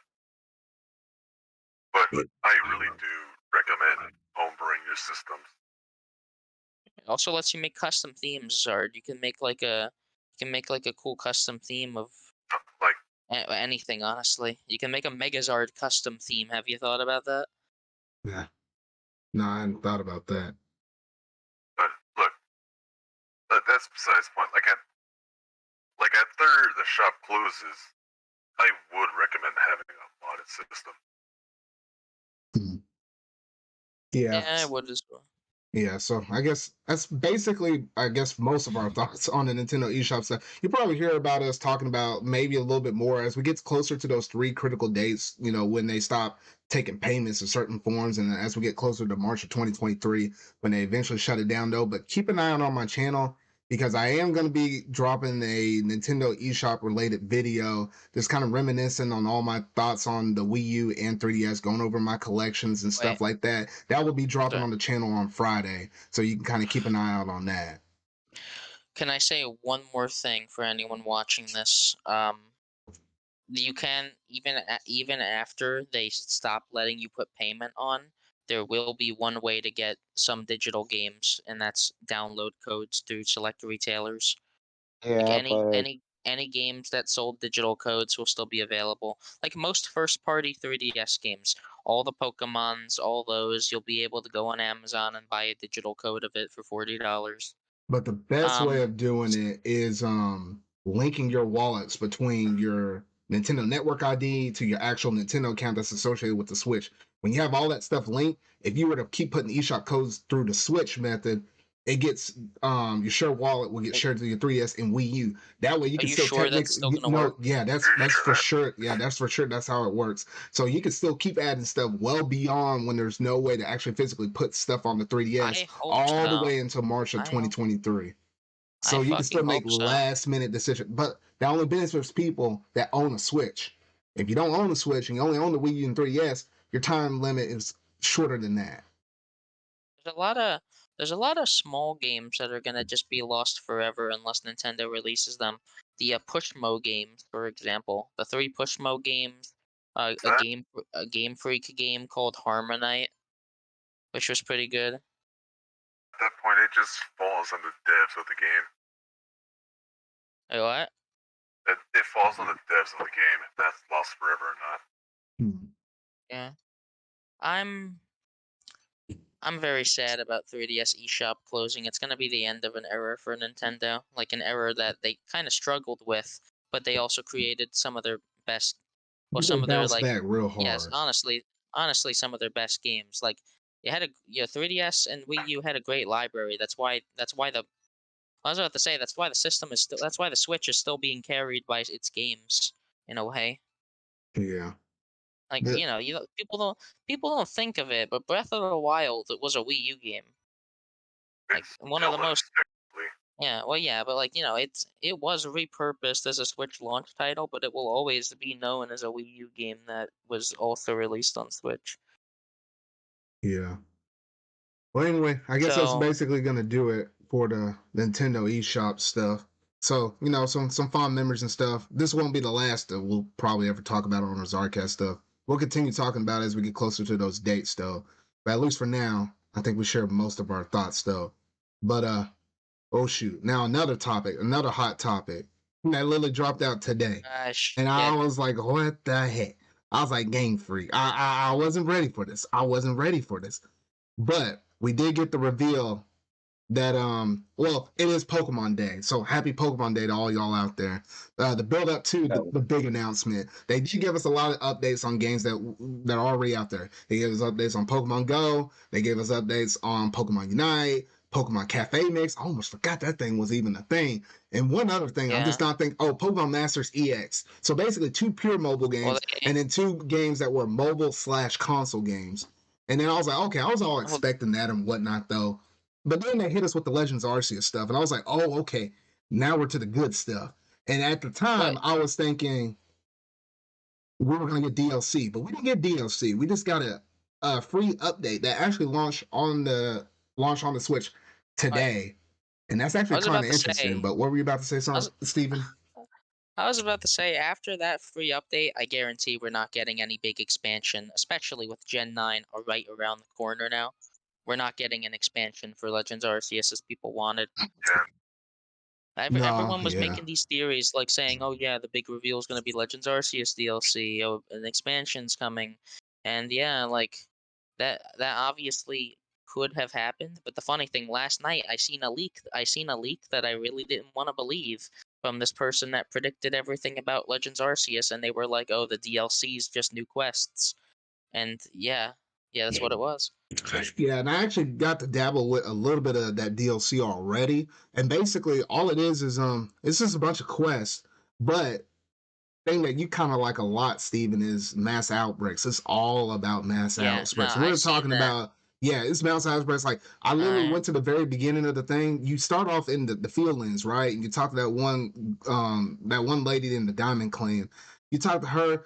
15 mass outbreaks break out in the whole entire region, and they're tied to heavy rainstorms. So I'm like, oh, and technically, there's ways to kind of figure out which mass outbreaks there are based upon berries and stuff like that, though. So it is kind of cool, which I guess I don't know if the shiny rates are the same or they tweak it a little bit, though. But if it's anything the same as what they are with with normal mass outbreaks, you're able to probably get these mass outbreaks a whole lot easier. So I feel like if you're one of those shiny hunting people, I feel like this update is probably gonna do wonders to you, though. I hadn't gotten to the very tail end. I saw snippets of some of the end stuff that seemed pretty cool. They did put like a little bit more lore into the Sinnoh lore and stuff like that, though. So I think I got like maybe halfway through all the new stuff they added up on there, though. I don't even know. Is it post game stuff? For me, it's acting like post game because I couldn't basically do anything else. I don't know at what point or the new stuff will actually technically Yeah. kick in. I'm not sure when it would Well, I was normally would have gonna kicked in. say, I will say the massive mouse outbreaks is a cool feature. Like, it's like, massive, well, I was about to say, you can apparently there's like these raids that have, well, some of the outbreaks have like this little icon, and that means that there's a chance for it to be a full alpha raid or a full, like like a full full alpha raid. Like all of the Pokemon can be alpha, or they can all be evolved forms, and that's like the only way to get some Pokemon in the wild. Like all the new evolutions you can find in the wild through that method. Yeah, which is kind of a good quick way of, I guess, trying to get some of those more powerful ones though. But I guess at the point where me and you are at, Steven, where we basically seen and caught every Pokemon, I mean, at this point you only do trying to catch certain ones or trying to obtain certain ones if you personally liked it. Maybe you're trying to transfer a bunch of stuff Oh, up to home, or if you're trying to complete the research task, like maybe you're not what 100% done on that like me. I it's know it you is. got Well, closer to it, but yeah. I got a transition for you. We already know that we can transfer it to home, but now, after this announcement, we know from a certain picture, we know that Arceus will be able to transfer to the next Pokemon game. Yes, which is they didn't even give us a region name, which is kind of whack. So we're just code Yeah, naming this mess as Gen 9 for the first part. Literally, Spain. Well, when they it's like a Spain it's region. based on Spain because when they first Yeah, revealed this off, I was thinking they had this cop rolling through this house with a flashlight on. I was like, what the heck are they trying to do over here? But then I started why thinking about it. I was like, planted wait a Game minute, he Freak? kind of looks like almost like a copish, almost like kind of deals with like how like police work with detectives and stuff. And I So was thinking, Hong wait a Kong minute, is region? this well, bruh. I was thinking that this was like Detective Pikachu. They showed the cup. They showed the coffee. The coffee started shaking. I was like, bruh, they're giving us Detective Pikachu too. And then the bright light flash.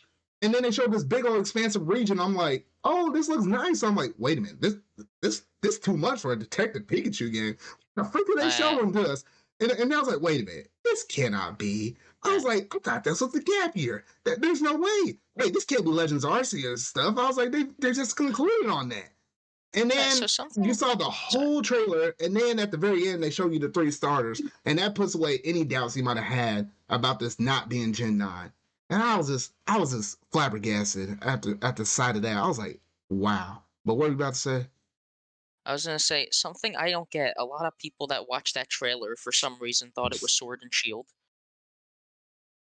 Like I've Really? seen a lot of even like Sonic. You thought it like for the whole trailer, Sonic. You thought it was like a Sword and Shield too.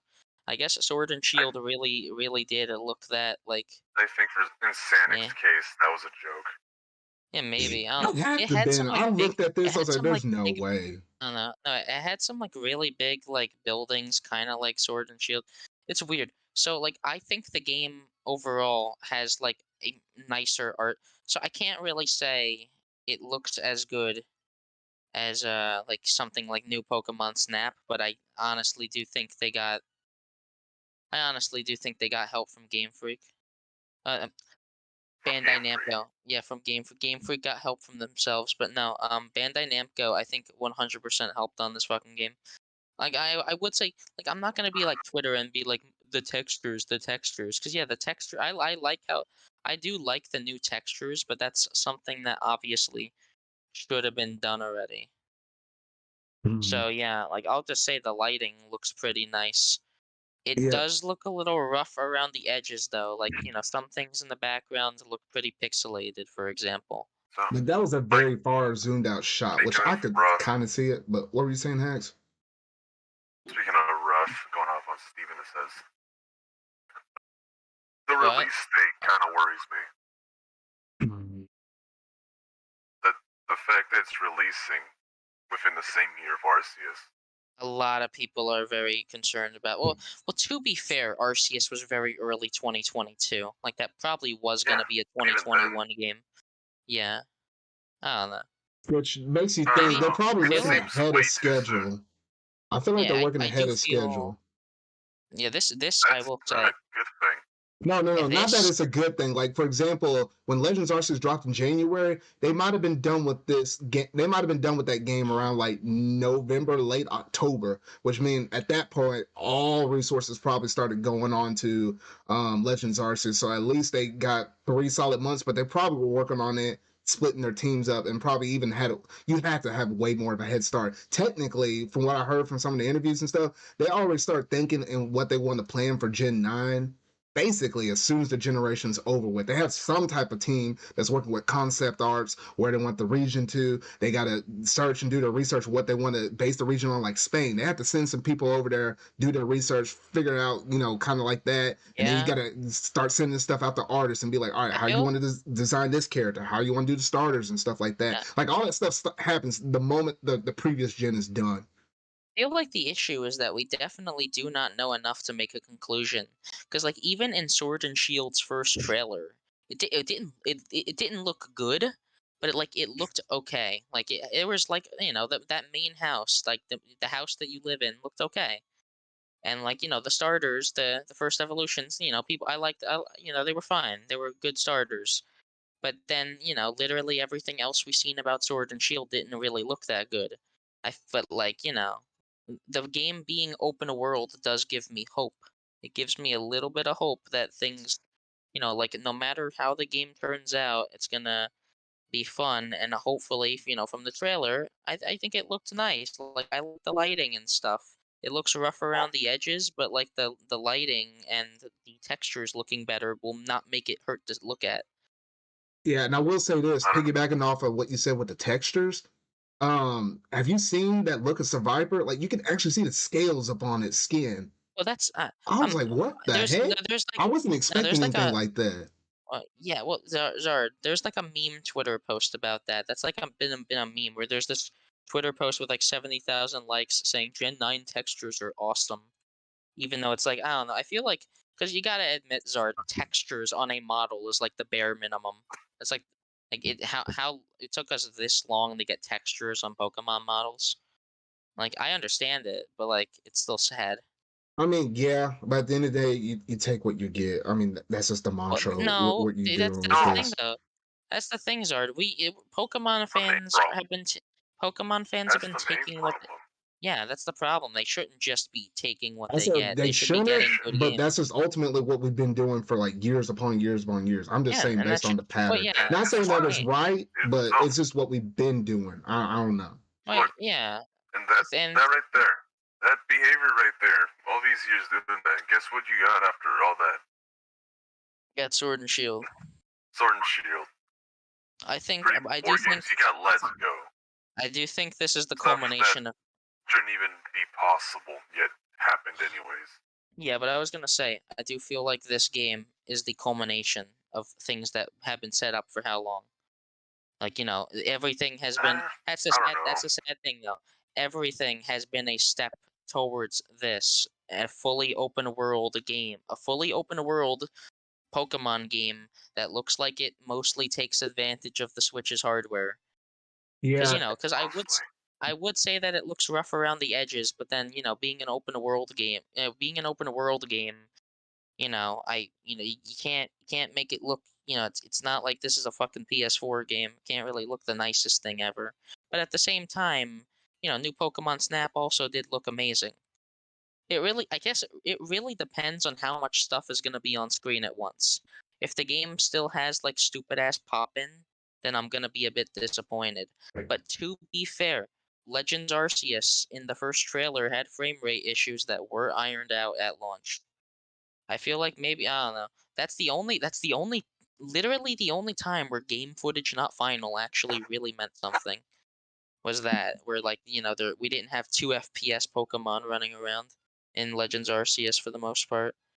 yeah, and I will take and try to transition this over to another part of this Gen 9 announcement though, because the we've been taking small evolutionary steps, and literally in the press release, which I'm about to break down here in a minute, been saying like it's been an evolution step. Literally, we start off with Gen 8 with the wild area concept, and we're like, oh, we can actually turn the camera and stuff. They expand upon that a little bit more with the DLC, with the Isle Armor and the Crown Tundra. Both of those are basically open worldish environments where you basically can go wherever, and there's not like a seamless break where Yeah. it's like you stop and you have to enter in a new part, unless it's like one of the houses in the villages and stuff like that. Then we turn over, fast forward a couple couple more years. Then we had Legends Arceus. That was basically the most open world game we have ever gotten to this point, minus the fact that you have Jubilee Village. That's like a completely separate entity. We've been taking step by steps, and the big question was for a lot of people was the fact that could we get an open Gen 9, or could there be a lot of I was gonna concepts that say, they could pull from Legends Arceus and put it in the Gen 9? And they kind of yeah. confirmed it that yes, they are. And go ahead and say what you have to say, Stephen, real quick. If there's Though, any, because I gotta pull something if the, up. if there's anything I've learned from just like being in the gaming community, if an open world game needs development time, that's the only thing I'm worried about. Yeah. After Legends Arceus, I do know that Pokemon can make fun games again. Legends Arceus was fast, it was fun. It had, it kind of had that like, no, I'm not gonna say Breath of the Wild feel, but it had the feel of like stuff to explore. Like, oh, what's that thing? Let me go check it out. Even if it didn't look that nice, it did have the ideas all there. Now we just need a game that takes those ideas and executes them, which is what this game, we don't have much. Here's the thing. Someone in another server said this game could easily be as slow, as easy, and as handholdy as Sword and Shield. We just don't know yet. We're Yeah. not gonna know until it comes out, which is sad. Or until a gameplay trailer, but Yeah, and obviously Legends Arceus, even if it's a fun game, did not have good story or good writing. It was just, oh, thing happened. Reason? We don't know. Thing happened. Now you go fix thing. Oh, you're chosen one. You saved the world. Epic.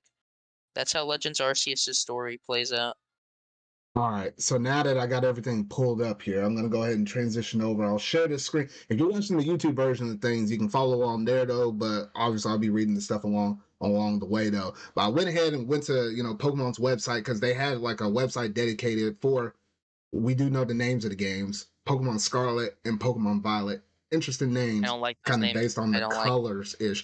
But before I go into reading all of this stuff, I did see from somewhere reporting we know that that's been sort of kind of happening with the world news and what's been kind of happening over there with Russia and stuff, in which Oh god. that's been making things a little bit interesting because actually I saw that and this is a thing I found up here. The Pokemon Company did almost nothing to promote today's live stream, which ended up containing a huge news, obviously being Pokemon Gen 9. And some thought it might have What do been, you mean? canceled or They promoted JFO it. only. No, They- listen to this. A PR spokesperson now confirms it didn't hype the event out of respect for the ongoing invasion of Ukraine. And they said, we wish to be sensitive to major world events happening at this time and those impacted. A pre-scheduled So, Pokemon Presents was unable to be postponed. Out of respect for global audiences, we decided to significantly reduce the promotion of the event while giving fans the option to tune in if they chose to do so. Enclosed, you will find more press material supporting the announcements made in the presentation. So before you go, Stephen, I was saying this because the fact that, of course, they said it like they said that the presentation was coming. But like literally the second that the game the game leading up to it, like the last 24 hours of it, and then all afterward for the whole chunk of the day. Normally, when a Pokemon game this big, you'll get a series of tweets from both the Nintendo account as well as the Pokemon account, but that did not happen for today at all. Like it was weird. Like I remember seeing it. I watched the thing. I went on about my day, went to church, all of that kind of stuff. I didn't see nothing from the Nintendo account, nothing from the Pokemon account heavily promoting this mess. And I had to actually dig onto the website to find more information on this. The Nintendo of America Twitter account has not tweeted since the 23rd. So there you go. They would have done or said something. There's your proof and evidence right there. Wait, well, let me see when this whole thing started. When did the whole Ukraine thing start? 24th. Yep. So there you go. And this would have been something like, because I remember Japan, they delayed one of their broadcasts before when like an earthquake hit Japan. Like it's not out of the norm for Nintendo or the Pokemon Company to delay announcements whenever they did. But I guess with this one, they couldn't push this one back or whatever though. So that kind of sets the tone of things because literally they didn't give us the name of the starters. Like that's how bare this mess was. So I have to dig up here on the website and we're about to go over and talk about it right now though. So we do know this game is arriving late in 2022. And here's the little blurb though. So Pokemon Scarlet and Pokemon Violet games, the newest chapters in the Pokemon series, are coming to Nintendo Switch later this year. With these new titles, the Pokemon series takes a new evolutionary step, allowing you to explore freely in a rich, expressed open worlds. And you can kind of see here there's like some clean screenshots outside of the video presentation where some of those images look a little nicer. Now various towns blend seamlessly into a wilderness with no borders. You'll be able to see the Pokemon of this region in the skies, in the seas, in the forests, and on the streets all over. You'll be able to experience the true joy of the Pokemon series, battling against wild Pokemon in order to catch them, now in an open world game that players of any age can enjoy. We'll stop right there for a moment.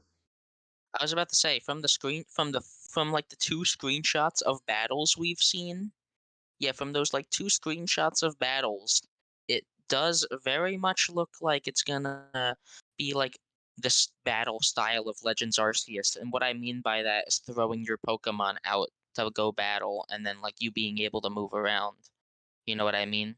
Yeah, so basically it's not like the Brilliant battles. Diamond, Shining Pearl, like you're looking at two stagnant Pokemon. Yeah.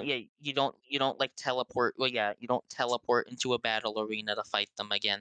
Which, the series that was like, of course, those games were fun. Like I'm playing Emerald. I'm having a great time with it. But the series needs to evolve. Those games were old. Like they're fun and all, but like I don't expect that. Like here's the thing. If they're gonna make games that have all the old elements and all like the primitive stuff, then make them like look like you give them like a pixel style. Make BDSP should not have been so slow and have like a new style. I don't know. I feel like Pokemon's just doing everything that the people don't want recently, and it sells because what's the average consumer gonna do? Not buy the new Pokemon game that all their friends are gonna get? That's how it feels. Like, oh, I gotta get it because it's being talked about. Yeah, which at least from these shots so far, it has me mid hype to cautiously optimistic, mixing. I don't know. The ratio is real weird with me. Yes, I'm excited for a new gen, but at the same time, I'm like, at least from what I'm seeing so far, I was honestly really expecting it to be next year because we just got Legends Arceus, which was their first attempt to making a open worldish game. So then the fact that they're releasing this in January and then we're gonna release this game out in November, I was like, wait, what the heck? I was like, chill out, man. I was like, y'all just made another game. I was about to say, would you prefer it to be next year? Actual, that's a good question. Prefer it, yes. I mean, if it means that the game would, naturally look better, they can kind of rest. They could have put out DLC to stopgap the thing if they really wanted to have something out this holiday. But I mean, yeah. I want the game to be finished. That's what I want. Yeah, so at least that's all of those pre-thoughts. Now let me scroll down a little further down on the thing. All right, here we go with the starters. The 3 Pokemon from which you'll be able to choose your first partner are, and now these names are very interesting. Sprigatito, Fuecoco, and shoot, I can't even pronounce that water Pokemon's name. Quaxley. Golly, I don't know why they didn't register till now. Quaxley, Fuecoco, and Sprigatito. Makes some kind of like some Spanish-ish kind of names. Spanish-ish kind of names. It's like, apparently. But apparently, I've seen this. I'm trying to find it, but like the starters have puns in their name. Like Gatito is cat, and Fuego is like hot. Yeah. Like, so at least out of these 3, I'm still gonna probably wind up choosing the fire one. Although I'm looking at that fire one, I'm like, wait, are you a crocodile or like a crocodile fused with like a little chili pepper? Because you got them little things coming out of your head. It's an alligator. It's an alligator, actually. Yeah, but that's what I'm getting. It is an apple fire alligator, which I think it's a chili pepper fire alligator or something like that. I don't know. I like unique concepts like that where they combine two different concepts and have it be like a type. Like, there's some simple ones like, grass cat, water duck. But then the fire one's probably the more unique one. Alligator like fruit thing that also is fire. I Yeah. like it. Everyone's talking about Donald Duck over there and little the cat, the weed cat. People are calling us what the fuck is the name again? Fuck. Sprit I keep Sprigatito. forgetting that. Okay. Sprigatito. Cat. There you go. Weed cat. Sprigatito. Everyone's calling Sprigatito a weed cat. Bruh. So yeah, And I will say and this, yeah. I did see some memes of it, and literally when people saw these three, they were literally thinking Sora, Donald, and Goofy. I was like, wait, what the freak? And I was like, I guess because the duck looks so close to Donald, and then the color coordinations between the red, blue, green. I was like, bro, I was just Oh, kind of it's laughing at that. I because was like, bro. yeah, no, it's because Sprigatito is like a cat, kind of like Sora in the Lion King world, and also like Goofy would be the other one because he's a turtle in the Little Mermaid world. Kind of like, I don't know, it's like it just kind of looks similar. But yeah, we got the Sora, Donald, and Goofy team. I just hope the evolutions don't suck, but I'm not Yeah, I'm not confident. you seen what I I've has? been want seeing a okay. lot of people saying that they want cat to keep its legs on the ground and not be bipedal. Oh, not be bipedal, which is Jeez. weird because when you look at most of the legend or not legendaries, when you look at most of the starters, you see some that start quadruped, but then they go bipedal a lot. Like I do I mean was a gonna lot. Like say, Ted Pig started quadruped, ended up bipedal. I was like, bro. I feel like the duck is gonna have the most Chad ass motherfucker evolution. I think he's gonna be a badass like jockey duck, and that's gonna be funny because he's got the cool ass hairstyle. I think it's literally between the water and the fire one that might be the coolest one. Because I mean, when you start off with a very unique concept with the fire one, like an alligator that looks like what you say, either part apple or I'm thinking like chili pepper or something like that. Yeah, I was I think gonna say, there's potential for the fire one. I'm just very curious what that third evolution is going to stand out because most people at the end of the day they care about the first and they care about the third. Who knows what the heck these dudes are going to look like in their evo well, stages of their second stages. I'm like, bro. the grass. Oh, I was about to say the grass cat is definitely the most generic one. Well, no, the grass cat is definitely the most basic one, but it's not a bad design by any means. It's a good design. Dan in the other server said that he said that most of them kind of look like Fakemon, which I kind of get. I don't think that's a bad thing. Like he said, they kind of look like fan-made Pokemon in a way, I just mean, how especially they're the fire designed. starter, it kind of reminds no the fire and the grass one. The water one, we kind of seen that Pokemon before. What was it? That Oh yeah, Gen we got 5 one that Ducklet. looked the Ducklet? Ducklet. Yeah, it kind of reminded me of that. I was Mhm, like, wait, we kind of been there, done that for Quaxley. mhm. But the Yeah, but other this one's two, better. yeah, This one's better. It's yeah, better. I'll say it's Quaxly's better. better. Maybe it's just that hat. I will say I'm glad they haven't. Remember how people always said everyone was saying the Gen 8 starters were all like these round head, cute as possible things. And yeah, these I think these starters both are cute and are good designs. Well, Scorbunny, Sobble, Scorbunny and Sobble just had these round ass heads and these small ass bodies, and I didn't really like it.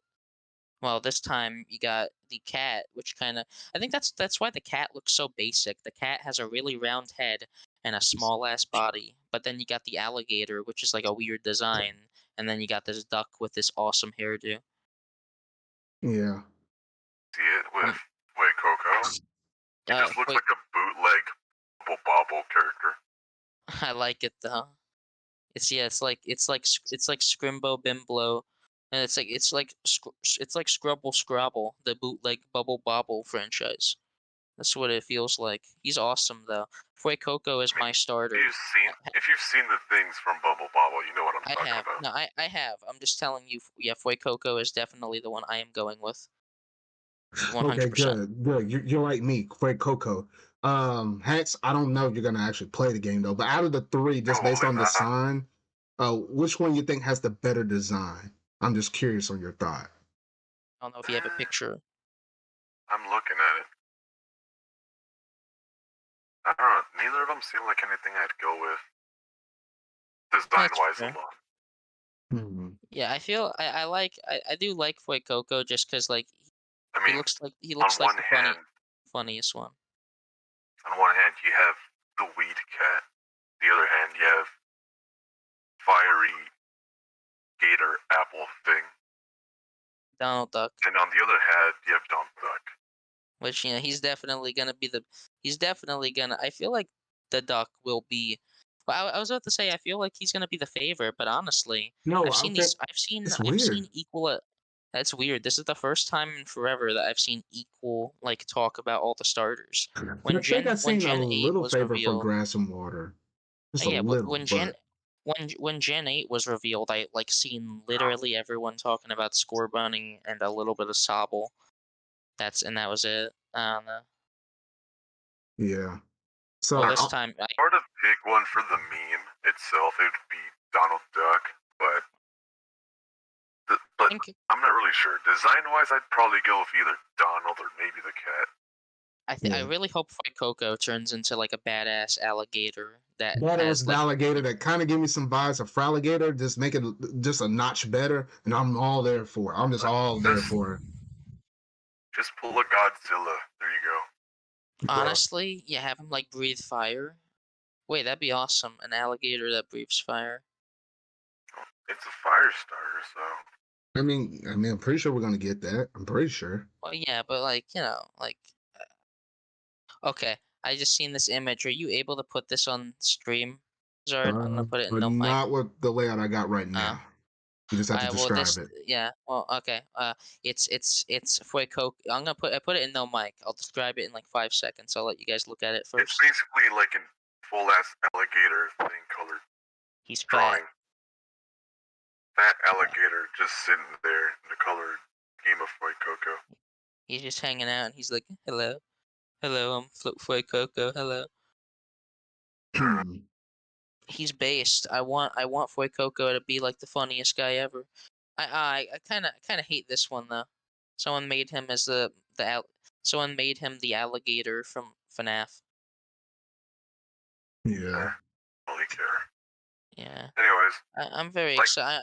I'm very excited. If this game comes out good, if this game is somehow good, I will be happy. Yeah. I think there's I'm only sure a a lot of couple. people will be happy if this game turns out good. Other Yeah. than that, I don't know. It still seems too soon. Yeah. It kind of seems a bit too soon, but I guess we just have to see how this plays out. I think there's a couple more Just things up on this page.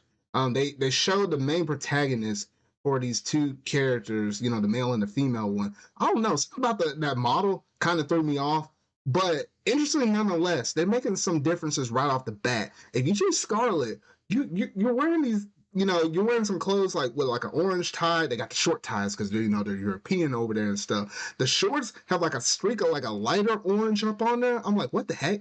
And then both of them are wearing white socks. I'm like, okay. The violet version has them wearing blue ties, solid blue shorts. I like the blue shorts a little better on the violet side, and they're wearing black socks. I was like, who the heck wears white socks like that? well, Pulled up I like was that. about to I show say don't. I was about to say these are definitely like just from looks, probably one of the younger designs for trainers. Like these look like middle school kids. And I guess compared to like what was Sword and Shield, those characters look like they were 17, almost Well, they were 18. they were a bit taller. I And don't they know. were taller too. I don't know. I was like, that's my only little gripe so far. I was like, wait a I think minute now. okay, so I was about to say another reason that I think this game could be worked on by Namco. Those face models look just like the people in New Pokemon Snap Mm-hmm. for the face. Oh, I kind of see it. I kind of see it. Like, I I just want the game to be good, man. Please just have like a good Pokemon game. And like, oh, I was about to say for these trainer designs, please let there be customization so you could like cover their face and put on better clothes. Yeah. They did that with Sword and Shield. They did it with X and Y. It's been a thing since X and Y.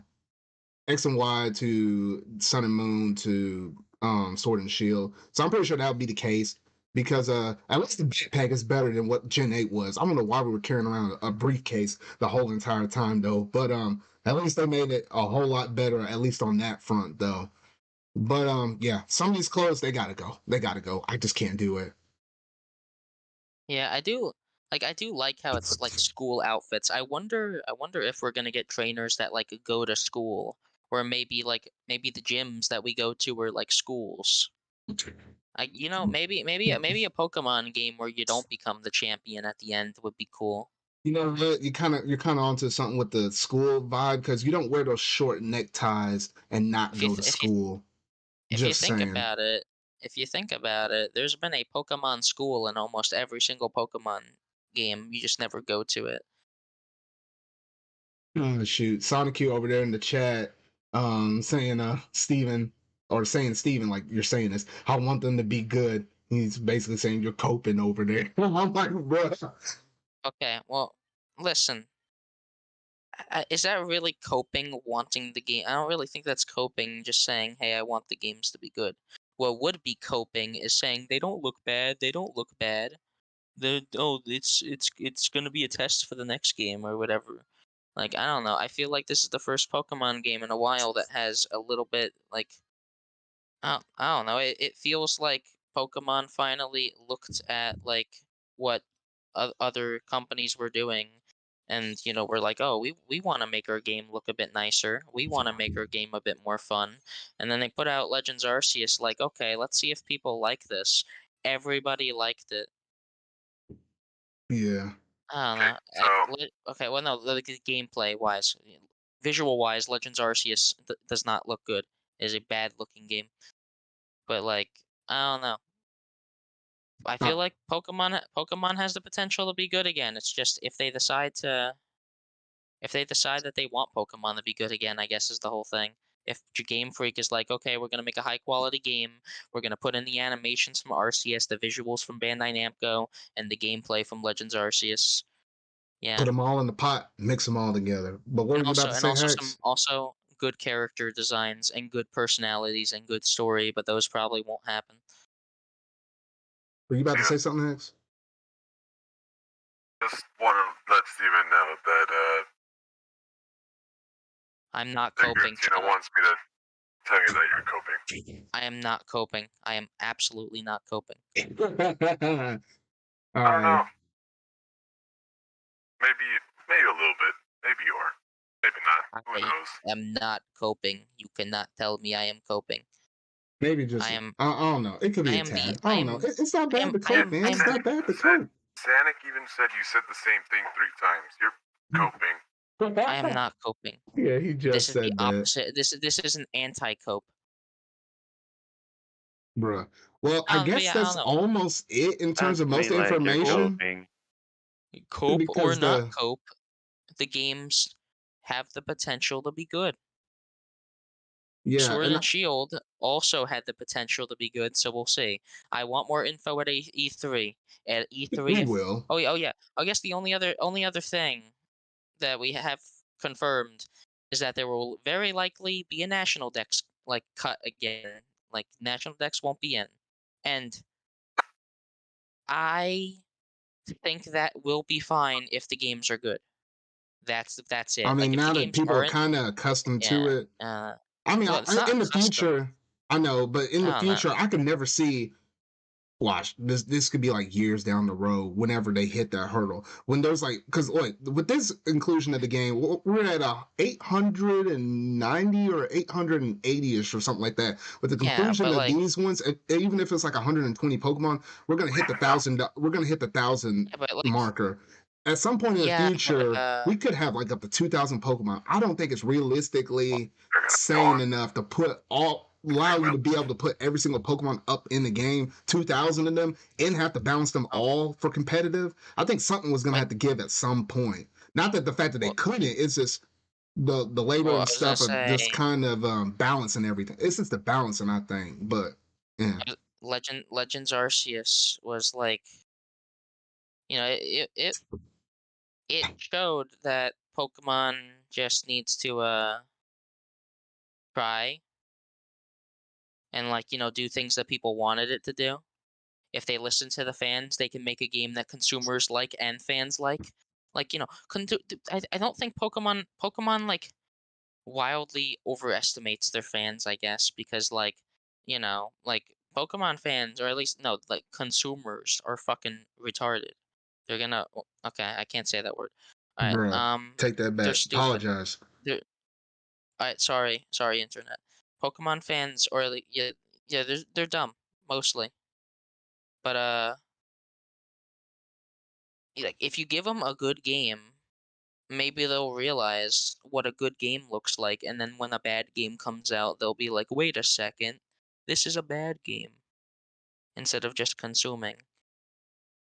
Which is why, give them Legends Arceus, and maybe they'll be like, oh wait, we can't make Legends Arceus look good as well, so they made that game look like crap, I guess.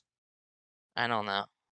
But yeah, so I guess that's almost all of our thoughts, at least on the Pokemon Gen 9. It's weird. We still have to code name this as Pokemon Gen 9 because they did not give us a few things we normally are used to getting. Number one, the name of this region. We still don't know that. Number two, we don't know what the box art legendaries are for both of these two games. Like, I can't remember. Correct me if I'm wrong, but didn't we get we got the name that Galar was Galar, and I thought we got a look at both the legendaries on the box art, but we didn't get none of that. That was a second trailer Or was it a that we second got trailer? that. Okay. We got But the at least we we knew got the the region name, logos. though. At least I think Yeah, we we knew got the the region name. No, we got the logos, and then it was before E3. There was like a trailer, I think in May, where we got box art and shit, and the name of the region. Or maybe they gave us the name of the region. I don't know. All I know is that like we know the names of the games. It's We know the names of the games, the names of the I don't really starters, I and don't know that's what about it in terms of I naming. just I wonder what we're gonna shorten the name to. It's gonna be Scarlet and Violet. It's gonna be Skivvy. There we go, Oh Skivvy. gosh, no. Pokemon Skivvy. Pokemon No, Scurvy. burn that mess. No. Yeah. No. But yeah, Pokemon Skivvy is looking promising. I'm gonna call it that now. Can't stop No, me. no, because I can think of some other names that I shouldn't be saying up here on the stream. Or they can That just say reminds me SV. of, and I'm like, no, I can't. No, absolutely not. They're just gonna call. Oh no, they can just call the game. They can just say Pokemon SV, I guess. I don't know. But yeah, so I guess that's gonna basically do it, at least for most of our talks on this. Though, man, I can't believe it. We talked about 30 minutes on the Wii U 3DS Closure, and a little over 30 minutes on this. So like almost an hour long on the last two biggest topics. I knew they were Well, gonna go long, but to holy be fair, shoot. they're pretty big things. You can't just like say, "Oh, that was cool," and then like next thing with those. Yeah, this was literally like the tale of two halves, and then everything else took like an hour that lasted before that though. But yeah, so honestly, we had some really good stuff because in this present, or at least in this episode of my ZardCast. What were you saying? Yeah, I was just saying that like a good amount of stuff like that happened. I was gonna say actually that like I expected February to be a pretty quiet month. Like okay, we got Legends Arceus, we have we're gonna get a direct that announces a bunch of stuff for later, and then that's it.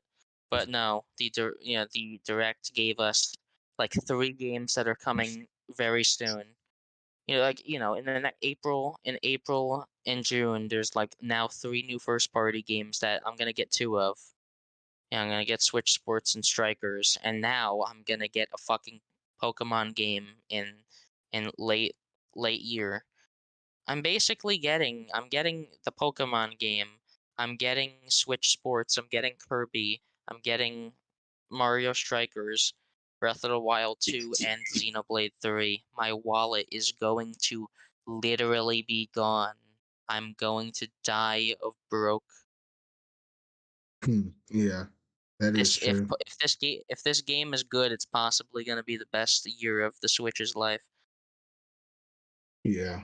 Which honestly, I think 2022 is shaping up to be pretty big. And I literally made a whole video on this that dropped out a couple of days ago talking about Switch Phase 2. Because I honestly think Nintendo's definitely going in a very unique direction. And that even goes more so with all these announcements, or not announcements, all these games, as long as they're not getting delayed. that are dropping out for 2022. I mean, we hadn't seen a year like this since 2017, and they're trying to like kick 2017 and say, you know what, hold my beer. You thought you were good, but no, watch this. It is crazy that the type of showdown we're about to have up in here. That's just only Nintendo. That's not even the third party games. We're not even looking at Sony and Microsoft, what they're doing over there. When you put all of this stuff together, 2022 is going to be a crazy year. I don't know. Maybe we're finally catching up from 2020 and the COVID and stuff is just kind of just kind of getting smacked back to back to back to back. I don't know. But anyway, though, that's going to basically do it for this ZardCast, this meaty ZardCast episode 27. So yeah, so honestly, you know what? A lot of good stuff that happened within these past couple of weeks. But we managed to get through another episode, another good episode, though. I like to thank and appreciate Mario, Sonic, golly, Sonic showed up for the first time, I think, in my ZardCast episodes in like an eon. Like, I think he was here in my podcast series before I rebranded it to ZardCast. Like, that's how long it was before. Unless he was here like for some other thing, but I just know it's been an eon since he's been up on here, though. Because I don't even have because I know he's not like a usual regular one that shows up on my ZardCast, because he's not even on this layout that I have, the traditional layout for my ZardCast. He's not even represented on that. That's how long I know that he hasn't really been up on this podcast series, though. So it was nice to kind of see him pop up in here, though. Like, I think Mario has been almost just as long. He actually managed to say a few things here and there, though. And then Haxx, who had to leave a little bit early, though. So I'd just like to say thank you for them joining in. I should have all their links down in the description box down below if you want to check them out on their YouTubes or Twitters, etc., though. But Steven, where can they find you at? Twitter. Yeah, and I'm gonna have that down below in the description box down below, though.